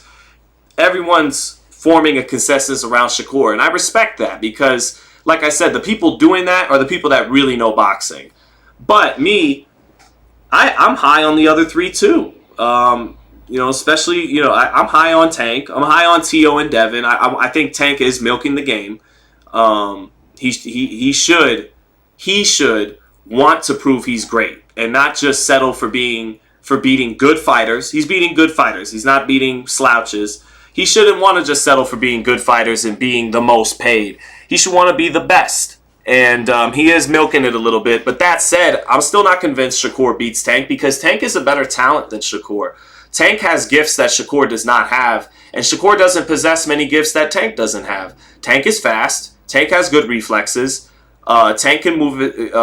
Tank has defense and can move his head. And he doesn't have the level of consistency and IQ that Shakur has. He doesn't have as good a jab as Shakur has. Both southpaws. Shakur got a much better jab than Tank. but Tank punches harder than him. I think Tank is definitely more explosive, a little faster and twitchier than Shakur. So he's blessed with the kind of power Shakur can only dream of, and he's actually a little faster than him, I think, speed for speed. But Shakur's got a better jab. Shakur's got a better, I think, IQ, and Shakur has a better defense, but Tank has an underrated defense. He has a good defense too. So I don't know if Shakur wins that fight. I'd give him the edge to win that fight, but I don't know if he wins it. Teofimo Lopez at 140, that's a big guy. That's a guy punching a lot harder than Shakur. Big guy with good speed, reflexes, and skills himself. And then Devin Haney. Devin Haney's bigger, longer than Shakur. Again, can match the speed of Shakur. And I think Shakur is the favorite over Devin at 35, but at 40, it's a pick'em fight. And if Devin, who's going to be a full-fledged welterweight one day, I don't think he's going to stay at 140 very long like he did at 35. If he ever gets Shakur up to 47, that favors the bigger man in Haney. So, I don't know. We got to see. I wouldn't be surprised if Shakur comes out as the last man standing. Again, most people that know boxing, that's how they feel. I got to see it. Those are legit 50-50 type fights against Tio, Devin, and Tank. I got to see it before I just pencil him in as beating the rest. I think those are all very close to 50-50 type fights. So, and you mentioned 140, Blind Faith. I think the higher he gets in weight against guys like Tio and Devin, who are naturally bigger than him, the more it benefits them. Right now, 135 would benefit Shakur over Devin. I think it would make him the favorite. He would be the favorite. At 140, more of a toss-up. If Devin ever gets him up at 47, now it's starting to lean more towards Devin Haney's way. So, but even at 35, whatever weight, all these matchups, we got to see them. We got to see them to really know what it is. Blind Faith with another super chat. My man's not done. He asks me, Stanionis versus Garcia, Ennis versus Thurman on the Floyd card. No. It's going to be Danny and Arislandi Lara and Keith Thurman. I can't say who, but you may have already named him in your super chat. Leave it at that. Keith Thurman against another guy, and then Floyd we'll see who Floyd. I don't have the discretion to say who Floyd will probably be fighting. So might be a rematch. That's a hint. B Black says, SZ, what's up? Do you think Showtime Espinoza can lure Bud in to fight Ennis with the hope of a Canelo fight? I don't know. They'd have to overpay him, B Black. That's something I asked Espinoza months ago before Frank Martin fought a couple weeks before Crawford Spence. I was asking him about overpaying Crawford to get him to take a fight that doesn't have much upside for him. He doesn't get much out of it. And Ennis isn't the kind of draw that ensures this big payday for Crawford. So like you're touching on, the only way we really get Crawford and Ennis is if Espinoza or someone like that would be willing to overpay Crawford. And even then, I don't know if we get it. So, wait, so Sean, Boots versus Thurman confirmed on the low? No. That's not happening. They'll be fighting separate opponents. I'm not fully at liberty to say who. But no, it won't be Boots and Thurman. It'll be Thurman against a very good fighter in the welterweight division, and it'll be Boots against... They'll both be fighting someone undefeated, from what I've heard. Put it that way. In the welterweight division. So, Zoo versus Crawford. Dane Sampson, always good to see you, brother. Says Zoo versus Crawford at 54. Shakur versus Tio at 40. Who wins, Sean? Tio should have the advantage at 40, but mentally... He's up and down and inconsistent, and he struggles with boxers. Sandor Martin, Nakatani just being tall and long. George Kambosos used in and out movement. So he struggles with boxers a little bit. So I don't know. Shakur might be all wrong for him. But at 140, I mean, Tio's the bigger puncher. He's the more naturally bigger guy, and he's very fast and explosive. But Tio's at his best as a counter puncher. I don't know. I'd have to see that kind of fight. Shakur would probably be a favorite if they made that fight. But I'd have to see it, It's one of those things. And then the other one you asked, Dane said, Zoo versus Crawford. I got Crawford all day. You guys know I like Tim Tszyu. I've been telling you guys Tim Tszyu's very good. Rounding, it could be slowly becoming the best 154-pounder in the game. He's got to prove it against Charlo. If Charlo's going to get in that ring with him. I don't know if he will or won't. But Tszyu is, he's not just straight up and down, but he's a little straight up and down. But he's so accurate, and he has underrated hand speed. He's so accurate with his pinpoint power shots with both hands, especially his left hook to the body and his right uppercut. Those are his two best punches. His left hook to the body and the right uppercut up top. And he's got some Canelo in him, does Tim Tszyu. What do I mean by that? He applies intelligent pressure, doesn't throw a lot of punches, but is super accurate and compact with how he throws and places his power shots. But that said, Tszyu is 5'8", like Crawford. Here comes the Ice Cream Man. Someone call Raekwon the Chef and Method Man. The Ice Cream Man is coming! But, I'm going to see Wu-Tang Clan at the MGM this Saturday, by the way. Let's go. Ignore the ice cream truck. Go away, ice cream truck. Watch these rap. Get all up in your guts. French vanilla, butter, pecan, chocolate deluxe. Even caramel sundaes is getting touched. Scooped in my ice cream truck. Who tears it up? So, you got to mention the ice cream chorus anytime the ice cream truck comes. Ice cold bitches melt down in my clutch. They want their titties sucked. Ice cream. Sorry, I don't mean to get so vulgar, but that's how the song goes from Wu-Tang Clan. Anyway, what was I saying? Tszyu and Crawford. Crawford's counterpunching would be too much for Tszyu's aggression. Tszyu, even though he applies intelligent pressure, even though he's defensively responsible, keeps his eyes open, sees what's coming his way, very economical, accurate, and a very, very good puncher with both hands. The counterpunching would just be too much for his aggression. Kind of, the same reason I picked him over Errol Spence. He knows how to handle pressure, and he's got the power, the speed, the length, and the counterpunching to offset the aggression. So I pick Crawford, definitely. And I got another, super chat from my man, C6 Mark Contreras, always showing some love with the super chats. Thank you, brother. Said, thoughts on Plant saying Canelo has more pop than Benavidez on The Last Stand. I saw that, Mark. And that's what I said. Mark, I hope you were in that live. You're in a lot of these lives. There's got to be a few of you who were there when I broke down tape of Canelo when he was getting ready for John Ryder. And I was mentioning, listen to the booming, thudding power of Canelo, even throwing at 50%. Even just him. Not even throwing, sitting down with full speed, full power. Canelo just taking it easy on the mitts. Boom, boom, boom, boom, boom. It sounds like a thunderous thud, thud, thud. And his thud on the mitts exceeded the thud of Benavidez. And Benavidez got some snap. He's got some pop. And Benavidez, now the difference between Benavidez and Canelo in power, punch for punch, Canelo's got a little bit more on his bombs. Benavidez could really punch too with both hands, but Canelo a little bit more. Benavidez can make up for that in volume though, and he's got fast hands.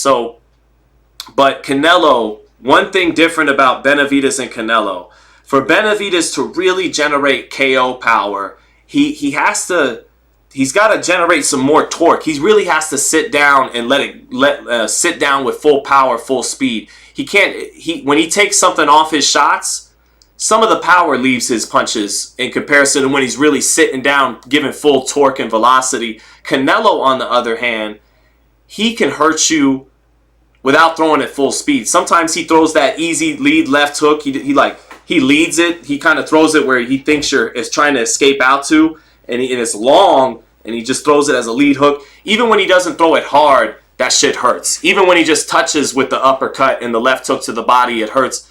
Canelo, for the most part, throws everything hard, though. But I'm just saying his power is more consistent. No matter what speed or tempo Canelo's throwing at, it's booming, thunderous power that the whole arena can hear. Benavidez only generates knockout power more when he really sits down on his left hook. That's his knockout shot. He's got a good right hand, too, especially with his uppercuts. But his best knockout shot is his left hook. Canelo can knock you out with the right hand, the straight right hand. He can knock you out with the right uppercut. He can knock you out with the left hook to the body or to the head. He's got KO power on almost every shot he throws. Benavidez' power not quite as consistent. So I loved it when I heard Caleb said that, because I said that's the same shit I said on my live. Canelo's got some more pop, and then Caleb went on to say though that David's bigger, younger, throws more punches. Said exactly what I said, and the man fought both. So I'm happy I didn't have to get in there with both of them to make the same analysis and get the same insights. Shout out to Caleb Plant for walking through the fire to confirm to us what's what. And I don't think most fighters are playing politically correct when they don't pick somebody. I think, just like I was saying about Shakur with Haney, and Haney with Tank, and Tio with... I gotta see it. I think Plant was giving you his honest assessment that it's 50-50. I don't think he has a... He might, but I don't think he really has a winner one way or the other. I think based on his experience with both fighters and what he told us, each guy's got an edge. Benavidez is bigger man, throws more punches. Canelo punches harder. And he's Canelo. We know what that skill set entails. So I think Plant really does think it's a 50-50 fight based off what he was saying. Will David be even better at 175? Asked Molly Mall. Good to see you, Molly Mall.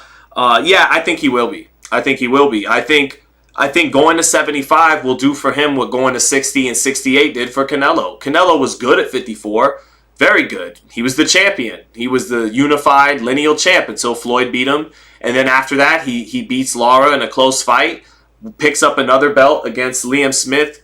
He basically fought Cotto at 54. It was 55. They fought for the middleweight belt, but it was basically at junior middleweight. But when Canelo went up to 60, not right away. He had the Chavez fight at 64.5.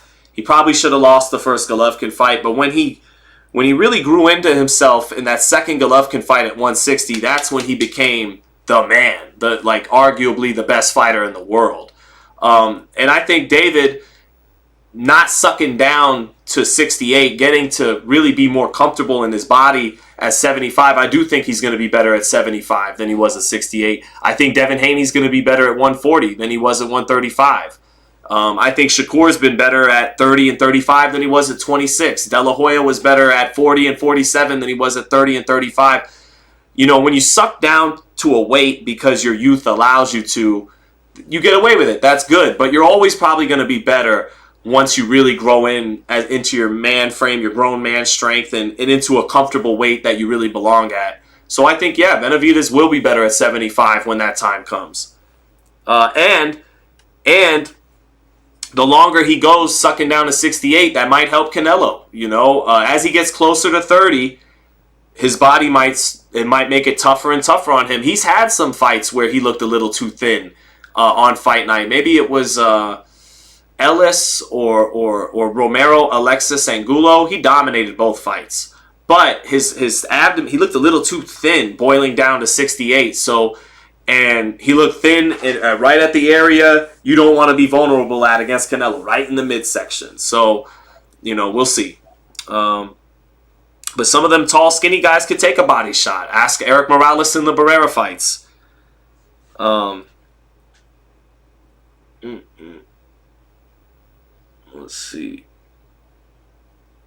Let's see. Another super chat from Blind Faith. Thank you, bro.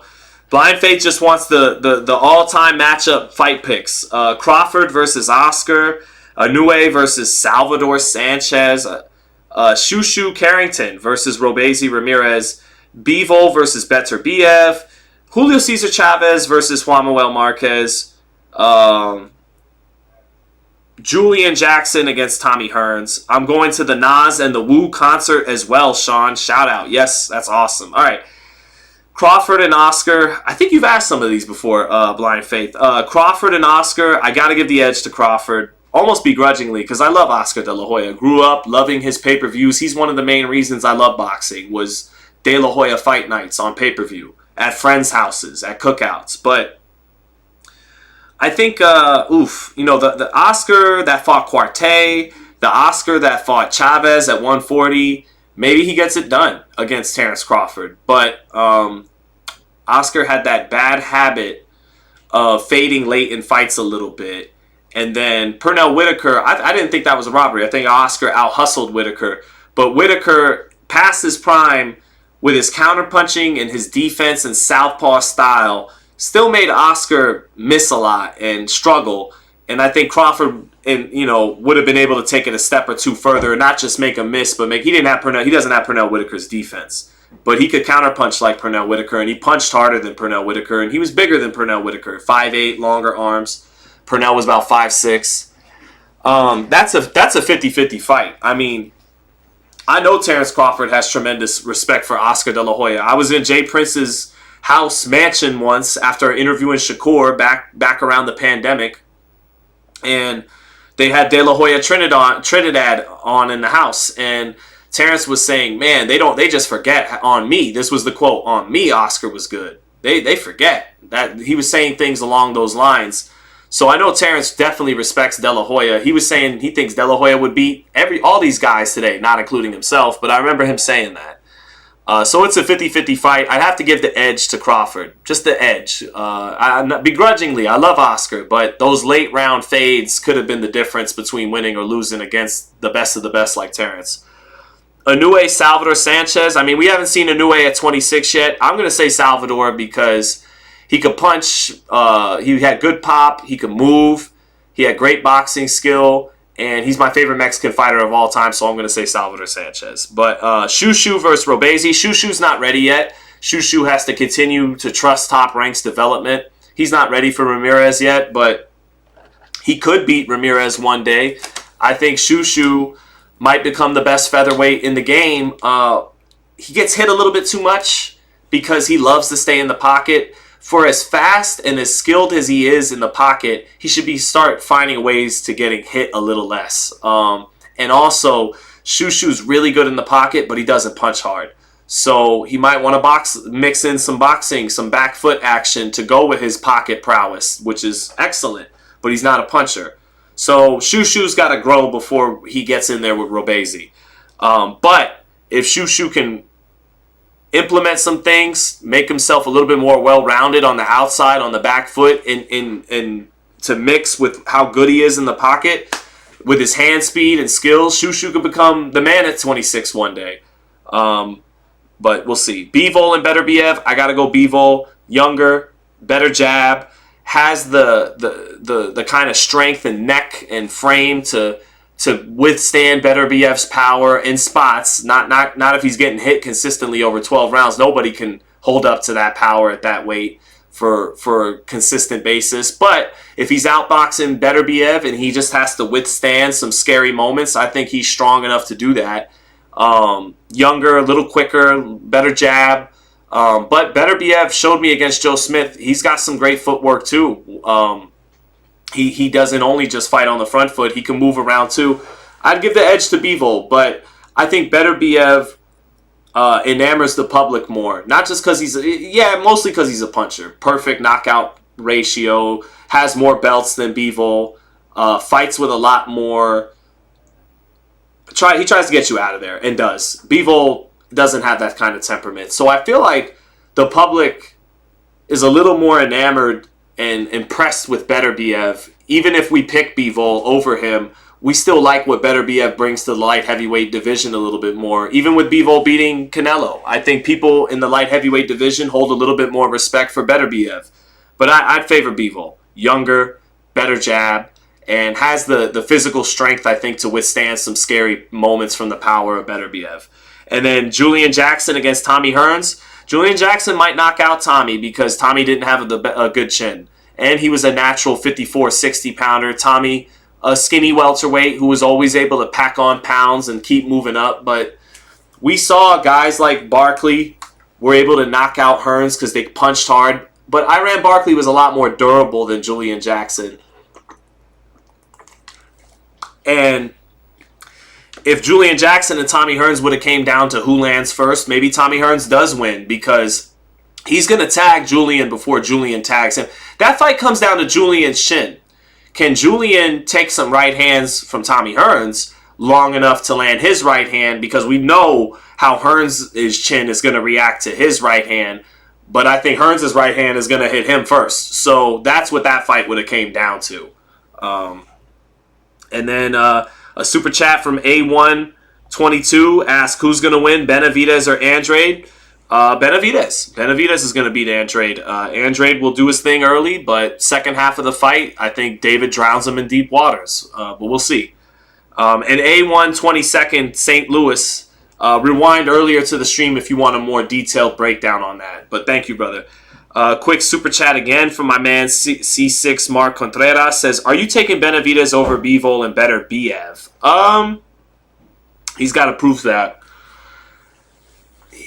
Everybody's told me in Southern Cal, not everybody in South, but people have told me in Southern California that Benavidez got the better of Bivol, that he may have even hurt Bivol in sparring, but that's sparring, and you got to judge them more off their fights. And based off their fights, Plant's footwork and jab gave Benavidez hell until he began to wear down and Benavidez made some adjustments.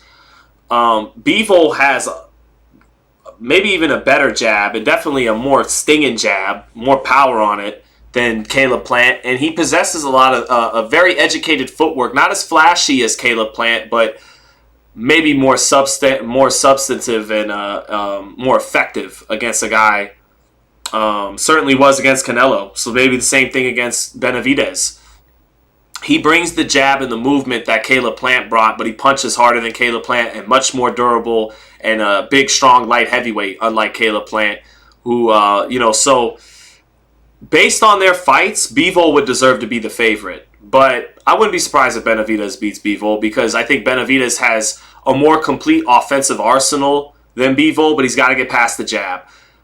Once he gets past the jab, and both guys got to pull more out of their arsenal, more out of their bag offensively, I think Benavidez has more to pull from.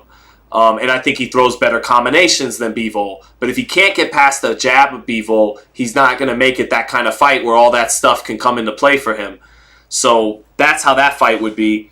And then Beterbiev, I've always thought Benavidez has a good style for Beterbiev because Benavidez is going to have a guy coming right to him, and he's got the kind of hand speed advantage over Beterbiev that makes me think he could get off 2 or 3 to 1. And yeah, but David's not punching as hard as Beterbiev, but he could punch. And I think coming up to 75 where he'd be more comfortable, I think he'd be a very good puncher. Look at Callum Smith is a very good puncher. He fights Beterbiev next. He's been a very good puncher at 75, not draining himself to get down to 68 where he was a puncher there too. So I think Benavidez will be a puncher at 75, not the puncher Beterbiev is, but if he's outlanding him 2 to 3 to 1 because he's much faster than him in the exchanges with a guy coming right to him, he might beat him. So, I don't know. We'd have to see it. So we'll have to see about it. Steamy Muppet says Bivol was sparring his wife. And my man Baseball Fury said Mayweather went to jail for hitting his wife. Stop it. I don't think one cancels the other. They both suck for that, right? Fair enough, right? They both suck. Let's all agree hitting women sucks no matter who's doing it, whether it's Bivol or Floyd. That wasn't very hard to do, right? So David Morrell versus Christian Mabili. Christian Mabili had a hell of an uppercut knockout. I got to watch more tape on Christian Mabili, but that knockout definitely got him on my radar. So I got to come back to you on that one, David Morrell and Christian Mabili.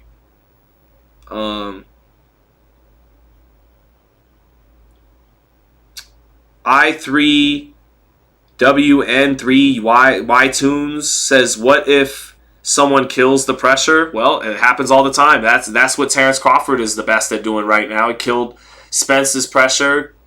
I think he would kill Zoo's pressure. Much more competitive fight than Spence was, but I think he would do that too. You gotta be able to hold a pace over 12 rounds. You gotta be able to have a various assortment of counterpunching abilities. You can't just be a good boxer and be rangy. That doesn't mean you're a great counterpuncher. So I don't know if in regards to this fight, Andrade and Benavidez, I don't know if Andrade's a great counterpuncher. He's a very good rangy boxer, but counterpunching in exchanges in between the other man's shots, I don't know about that. We'll see. We'll see November 25th. He'll need that in his game to beat Benavidez. He can't. He's not going to win just outboxing him on the outside. Inevitably, that distance is going to get cut, and he'll have to counterpunch in the pocket. And I don't know if Andrade really has that in his bag like Bud Crawford does. We'll see. Edwin Ola said your 49ers lost. They did. They did lose. Irritating loss to the Browns, an inferior team. They should have made the field goal at the end, but they didn't, so they took the L. Niners were feeling themselves after blowing out the overrated Cowboys, so they took an L. But the Jets did the Niners a solid. They beat the Eagles, so now no one's undefeated. Now the only undefeated team that remains is still this isn't from 7, but the 72 Dolphins, who used to rock these jerseys. They are still the only undefeated NFL team in history. Shout out to the 1972 Dolphins. I definitely got love for the Dolphins. Got a Merino. I got some Merino jerseys. You gotta have a Merino jersey, chat. Chichi Torres, thank you so much. Said thank you for the super chat. Said not to mention David might see these guys after the experience of fighting Canelo. David's still getting better, not yet in his prime. I think he's entering his prime right now, is David. 26, 27, 28, you're in your prime. Look at Tank, right? Tank's in his prime now. Compare Tank to 24, 25. He's better now. He's better. He's more seasoned, more experienced, and knows how to make better use of his arsenal. It's not like his arsenal's gotten so much better. He just makes better use of it now, and that's what Benavidez has to learn through these experience in these fights against champs like Andrade and Plant, how to make the best use of his tools, and that comes with IQ and experience. So we'll see. But thank you, Chichi Torres, and every time I see your name, Chichi Torres, I do think of Dragon Ball Z. I do think of Goku's wife. I can't help it. So I wonder if that's what you're referencing at all. But thank you for the super chat, Chichi.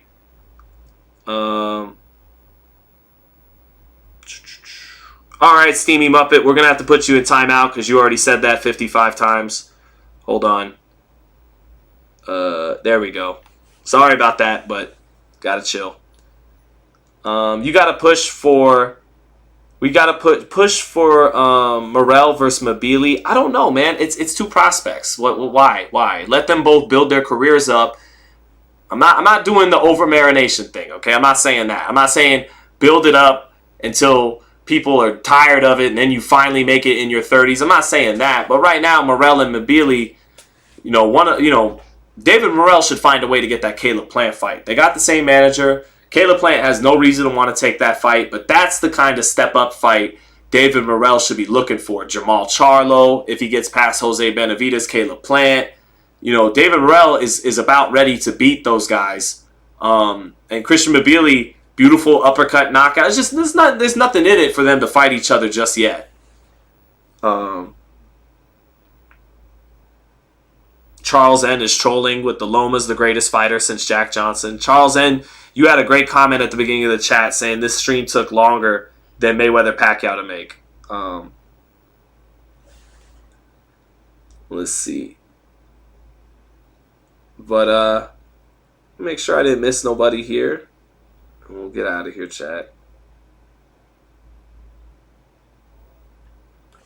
Ashley, I gotta watch tape to really have a pick on Buatsi versus Z's. 2 undefeated 175-pounders next weekend. Who wins?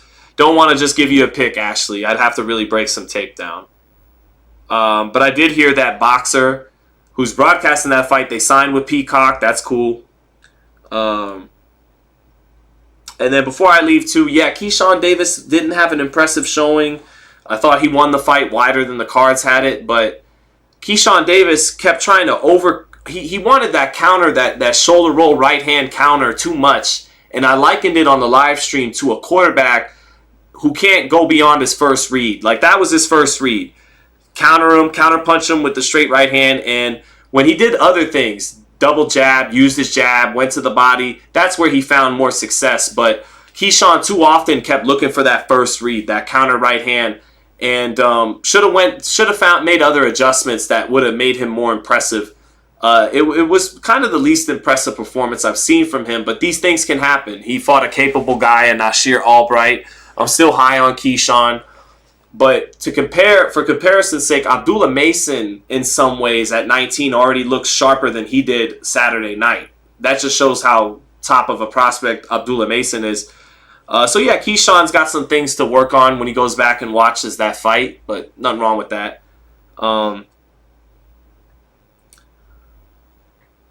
Blind Faith, thank you for the super chat. Said, 5 most desired fights in 2024. All right. Teofimo and Devin. No order. This isn't no order, but just Teofimo and Devin at 140. WBC, WBA, WBO unification. Boots Ennis versus Terrence Crawford at 147. David Benavidez versus Canelo Alvarez at 168. I'm gonna throw one curveball in there, chat. Tim Tszyu at 154 versus Charles Conwell. Just for the violence. Just for the violence in the style matchup. Tim Tszyu, Charles Conwell. I'm cool with Jermell Charlo vacating the WBC and Charles Conwell, Tim Tszyu to decide who's kind of the man at 154, the vacant man. Even though Charles Conwell hasn't put in that kind of work resume-wise to make it that kind of, no questions asked. This is number 1 versus number 2, but that would just be an excellent fight. And I think Charles is rated atop the WBC. So that's who Tim would have to fight if Jermell's going to vacate the BC. That'd be an amazing war. I got one more left, don't I? I'll keep it simple. Shakur and Tank. Close out with an undisputed. Close out with undisputed. All right. Hold on. Let me take the shirt off, goddammit, or the jacket off. You guys really want some chat? All right, hold on. I'm going to poll it, Tay-Day. You're going to need some support on this one because I'm kind of tired. The mouth's a little dry. Hold on. Do we finish with undisputed?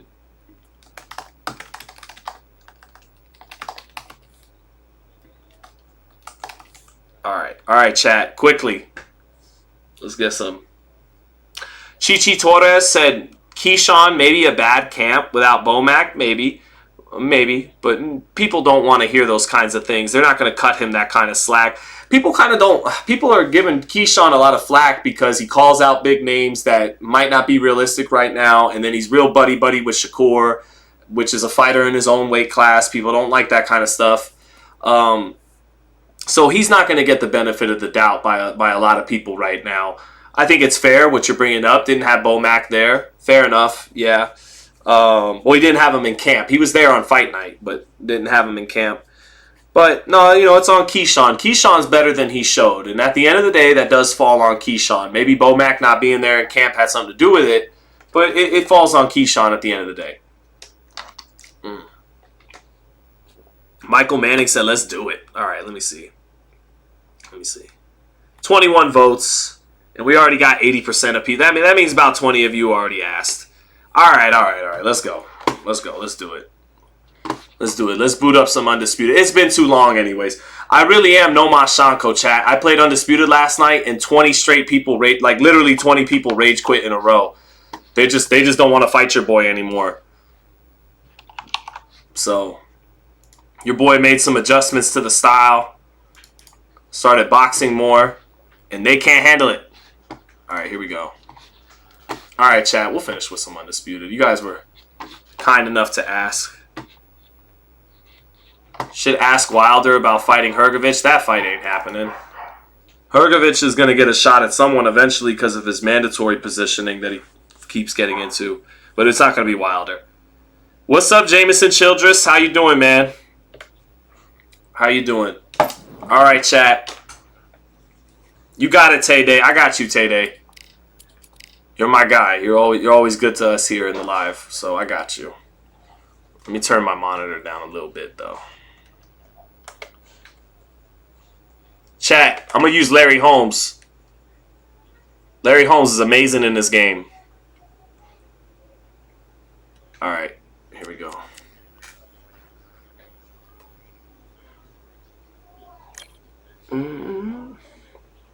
Baseball Fury says, let me play. You got Undisputed, Baseball Furies?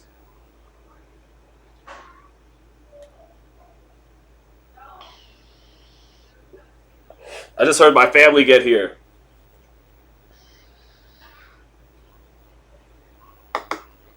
You know I gotta get my PEDs in. Hold on, chat. Oh, I think I dropped something. Wait.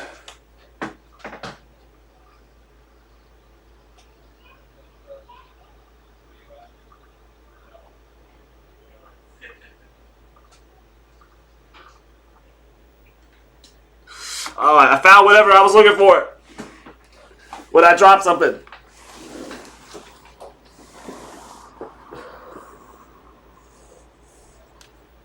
All right. You got to get right. Got to get in the right frame of mind to play video games.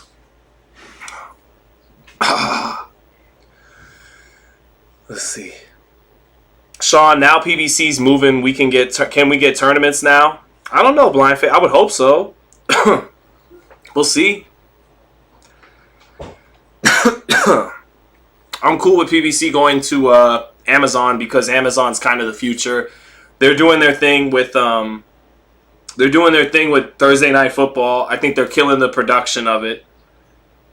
Ashley Schaefer, I gotta take my PEDs, you know, for video games. Now, video game PEDs are much different than boxing PEDs. Video game PEDs include basically weed. That's a PED. You play much better.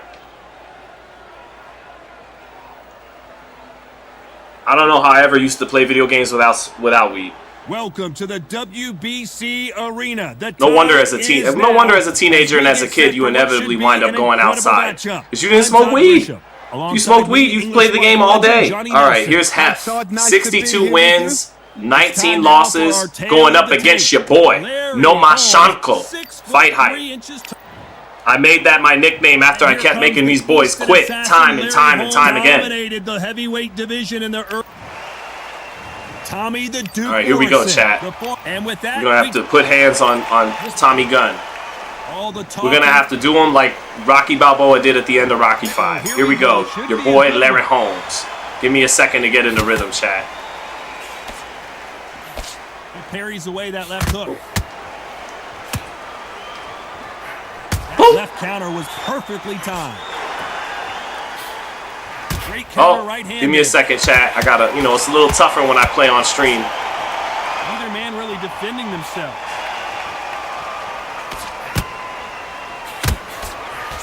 This theater is used to hosting concerts and plays, but tonight it's the sweet science that takes center stage. God, I've got to give it to the promoter to pick this place.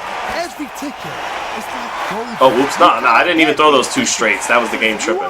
Bah! Oh, that was the counter body shot right there. Trust me, we're lucky to be sat here. Just off with those counters. Oh, with the jab. That Larry Holmes jab is beautiful. Still waiting for this fighter to that was a late counter. They gave him a big counter window. Exchanges from both men in this round. Very close match. It shows the skill, the discipline, the respect both fighters have for each other because no one dare do anything out of turn. Woo! He fails to score with that left hook. Just pick them apart, chat.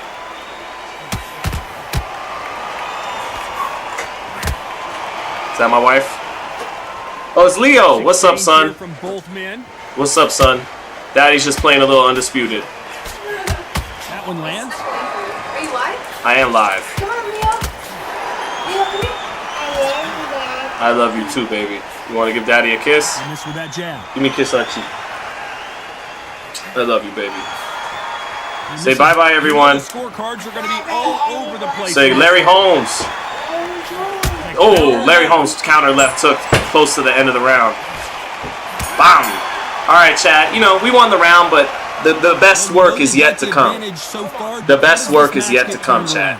You can't leave it up to the judges. It's up to you as the fighter and a tournament. Best is yet to come. Here's the bell to start round two. Coming off that fantastic last round. Let's see if he can keep his momentum going. Boop.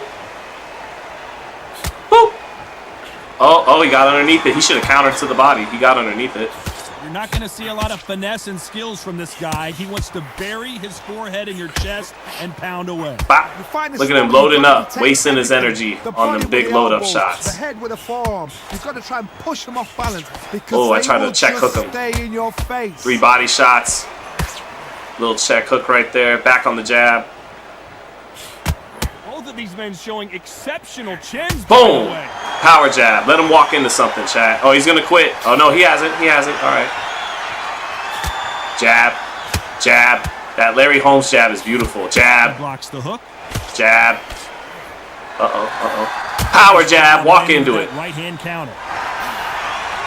This fighter told us yesterday, if he straight right hand. Knockout, he doesn't consider it. Oh, he got up, but counter back to your body, buddy. You get in in with a slugger. They want to work at their own. Watch this jab, chat. Use speed, frustrate them, take them out of their comfort zone, make them counter trip over their own feet, get them angry. Nice exchanges from Too both slow. men in this round. There it is. Perfectly matched, skill for skill, tap for tap. Now this fight will say, you know what, I'm just that notch above you, and so I got to respect both of them. More than happy. Boop, boop, boop, boop, boop. Surgical, chat. Surgical. Okay, got some in. Didn't land. Nope. Catch and shoot. Back on that jab. Back on the jab. Touch the body. Beautiful counter. Oh, he doesn't like the body shots. We're breaking them down, chat. Very close round with 10 seconds. We're breaking them down. Oh. Counter shot coming.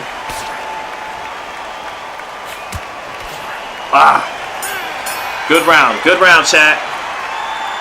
After what we saw in that last round. Michael Manning saying, "Damn, Z, you nasty. You ain't seen nothing yet, Michael Manning. This is me playing tired and on a stream. I've been killing dudes on this game the last several weeks. I've been hardly ever losing. Last round. Let's see what he has for us here in the next one.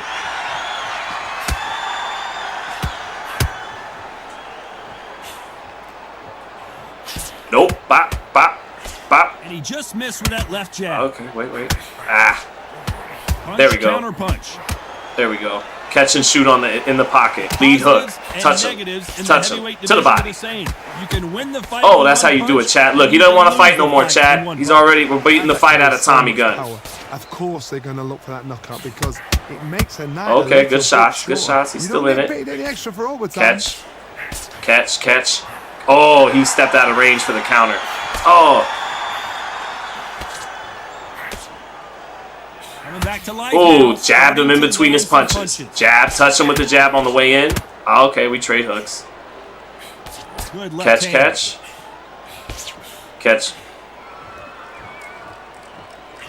Okay, we traded. Touch him with the uppercut. Oh, the 2-3. We hear that old phrase, second win. You've got to find it somehow. Try to double it up. Got two fighters that are power jab. Yep. What gets you through? Touch him. Willpower. Touch him. Calm, because if you panic, you get okay. Got underneath it. Try to hook off the jab there. You get knocked out. Midway through the fight, if you are tired, no, you're not getting me on the ropes, brother. Place in the world. If you cheated, now we're gonna find out. Both men step back for just a moment.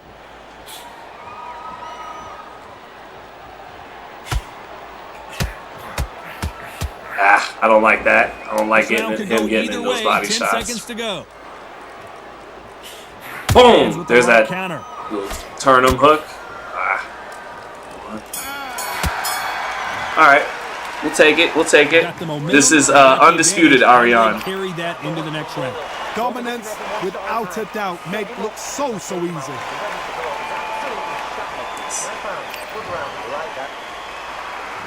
There's the bell to start round there we go, 2. chat. 3-zip, chat. 3-zip. They can build on I mean, to be fair, the dude does have Tommy Morrison, and I have Larry Holmes. This is what I should be doing. An excellent last round. Everything works.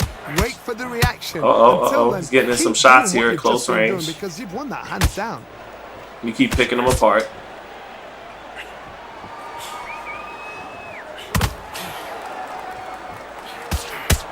Swing and a miss with that left hook. Okay. We both know who got away from my jab a little bit. Puncher is. There's a significant power difference. How would you handle that? Sometimes when you get in there with someone that's so powerful, you've got to outthink him. You've just got to be smarter than him. You've got to be like a little faggot and pickpocket him. Finish up with that hook up top.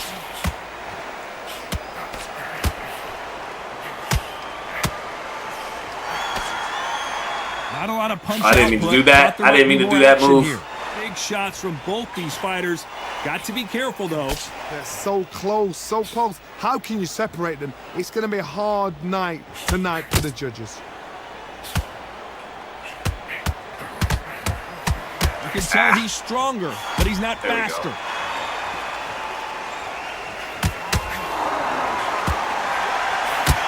Good counter right hand again. Missed him with that uppercut. He's having a better round. That was nice. Good defense blocking that left hook. Straight right hand counter.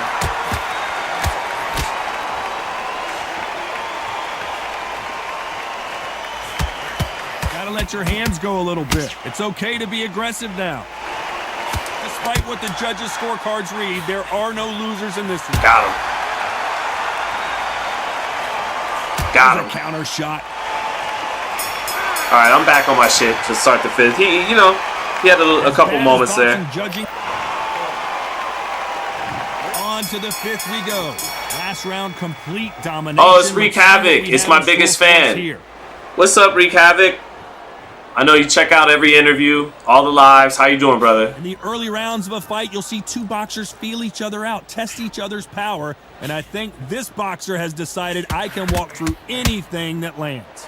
Don't get trigger happy, because all of a sudden you're going to be gassing yourself out trying to get that shot, and that's when it catch you.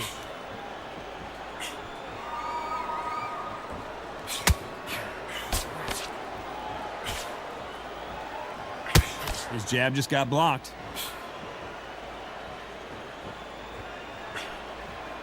That left hook misses. Uh-oh, we got Tommy on his bike a little bit finally now. Switching it up on him.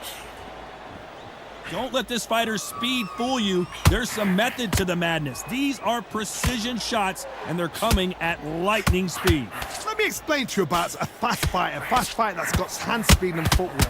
You might be ready to go, chat. They're confident. They know they just have to quick burst. Bam! Straight right here. Split second, they've let 4 shots go. Their footwork has got them out of the way. Boom! Left hook counter. Let's see what kind of finisher he is. Got him. Down to the body, chat. Round 5. Trying to make it up before 10, but take Wreak Havoc said, "I'm good until I saw you." No, you know that's not true, bro. If that was true, you wouldn't be one of my biggest supporters. Always coming in on everything.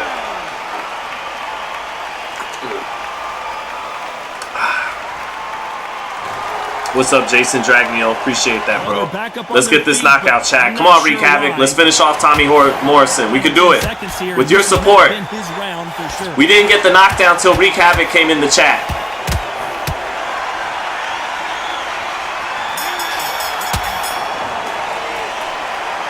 All right, man. Let's finish off Tommy Morrison, Jerry Cooney style, and call it a live. There's the bell for round 6. Let's see how he bounces back here after getting shit, dropped overhand in the right last got me. Pretty good. Another one. That knockdown we just saw was a heavy knockdown. I'd be very, very surprised if he'll come out fresh as a daisy. That's not going to happen.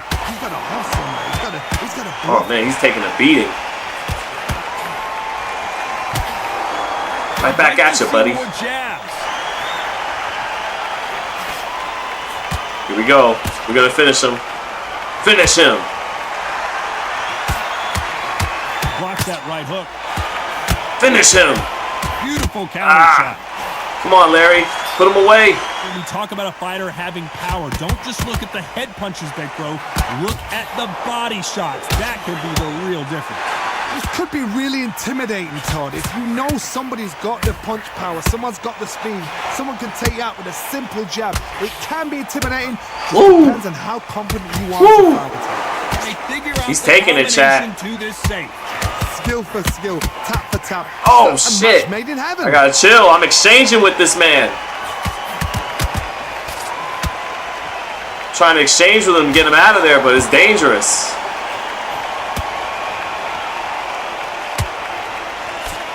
And he misses with that jab. Oh, look at us exchanging. Woo! Oh, the Larry Holmes jab. Oh, come on, we're one away, Larry. Come on. Bam! Come on. How much more can Tommy take? My goodness. We're giving you a war on FightHype Live. This is what they want. For a certain amount of punches per round, because otherwise, if they deviate from the game plan, they're going to be. This round's still up for grabs with just 10 Come on, Larry. Put him away. Oh, what? Good bomb. Offensive display, landing that. The game plan does not seem to be working here. What's he have to do differently? Needs a knockout without a doubt. Needs to go out there and think, right, you know what, next round.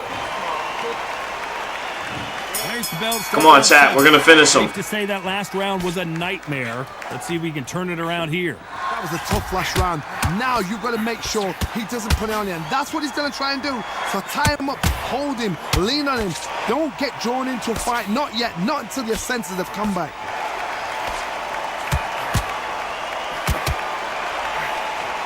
Why sit in the pocket when your punches are this slow? Nice counter.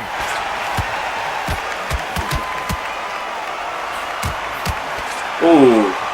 Yeah, I'm going to try some 3-4s on 4-3s. This is the biggest moment of We his got life. Can he seize it? Can he take control and put him out? Ah, I just didn't want to knock him out with a body shot. I want something flashier. I should have just took it. Next time I will. If that's all I said. But I want to knock him out on a headshot.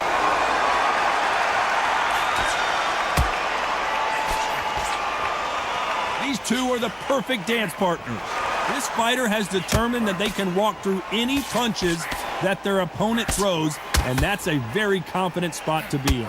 I've seen some fights with a granite chin. You can hit them with a sledgehammer, they are not going to move. But then I've seen some mad punchers with a chin like a crisp.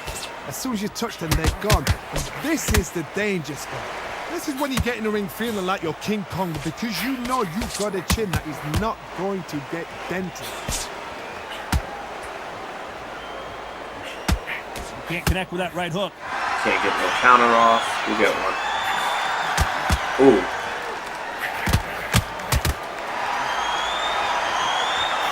A very competitive round with 10 seconds left.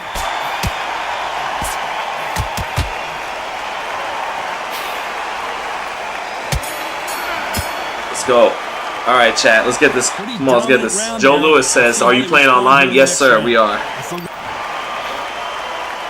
Yes, sir. We are playing against a man who has 62 wins and 19 losses, I believe. Taking him to school. But he's still dangerous, man. He's still landing some shots.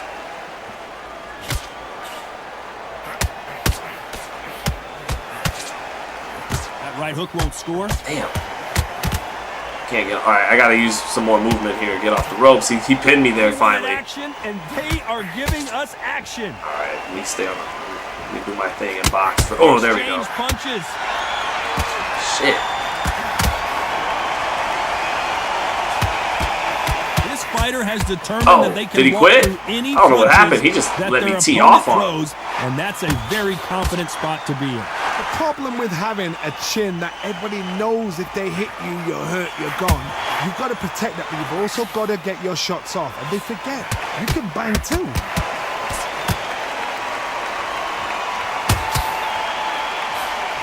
Nice exchanges from both men in this round. He just misses with that jab.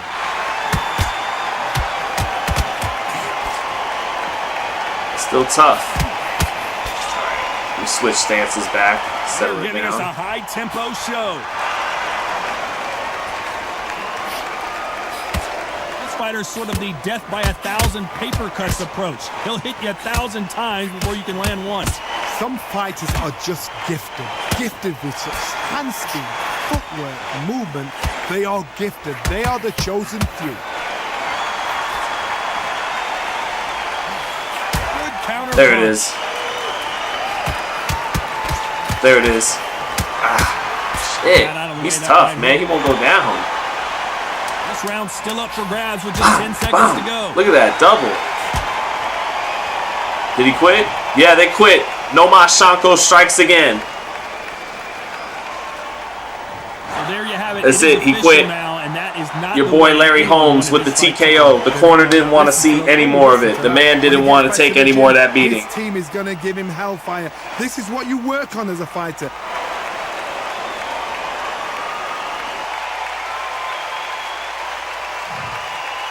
There we go. 13-2 encounters. Did our thing, chat. We get the dub over Tommy Morrison. Fun fight, though. Especially that 5th round of the year candidate here on FightHype Live. Round of the year candidate. Round 5, I think it was. But alright, chat. I hope everyone has a good rest of the one. God bless. Take care. Everyone have a great one. Thanks, everyone who stuck around and hung out. I'm going to go hang out with the family now. Take care. Have a good one.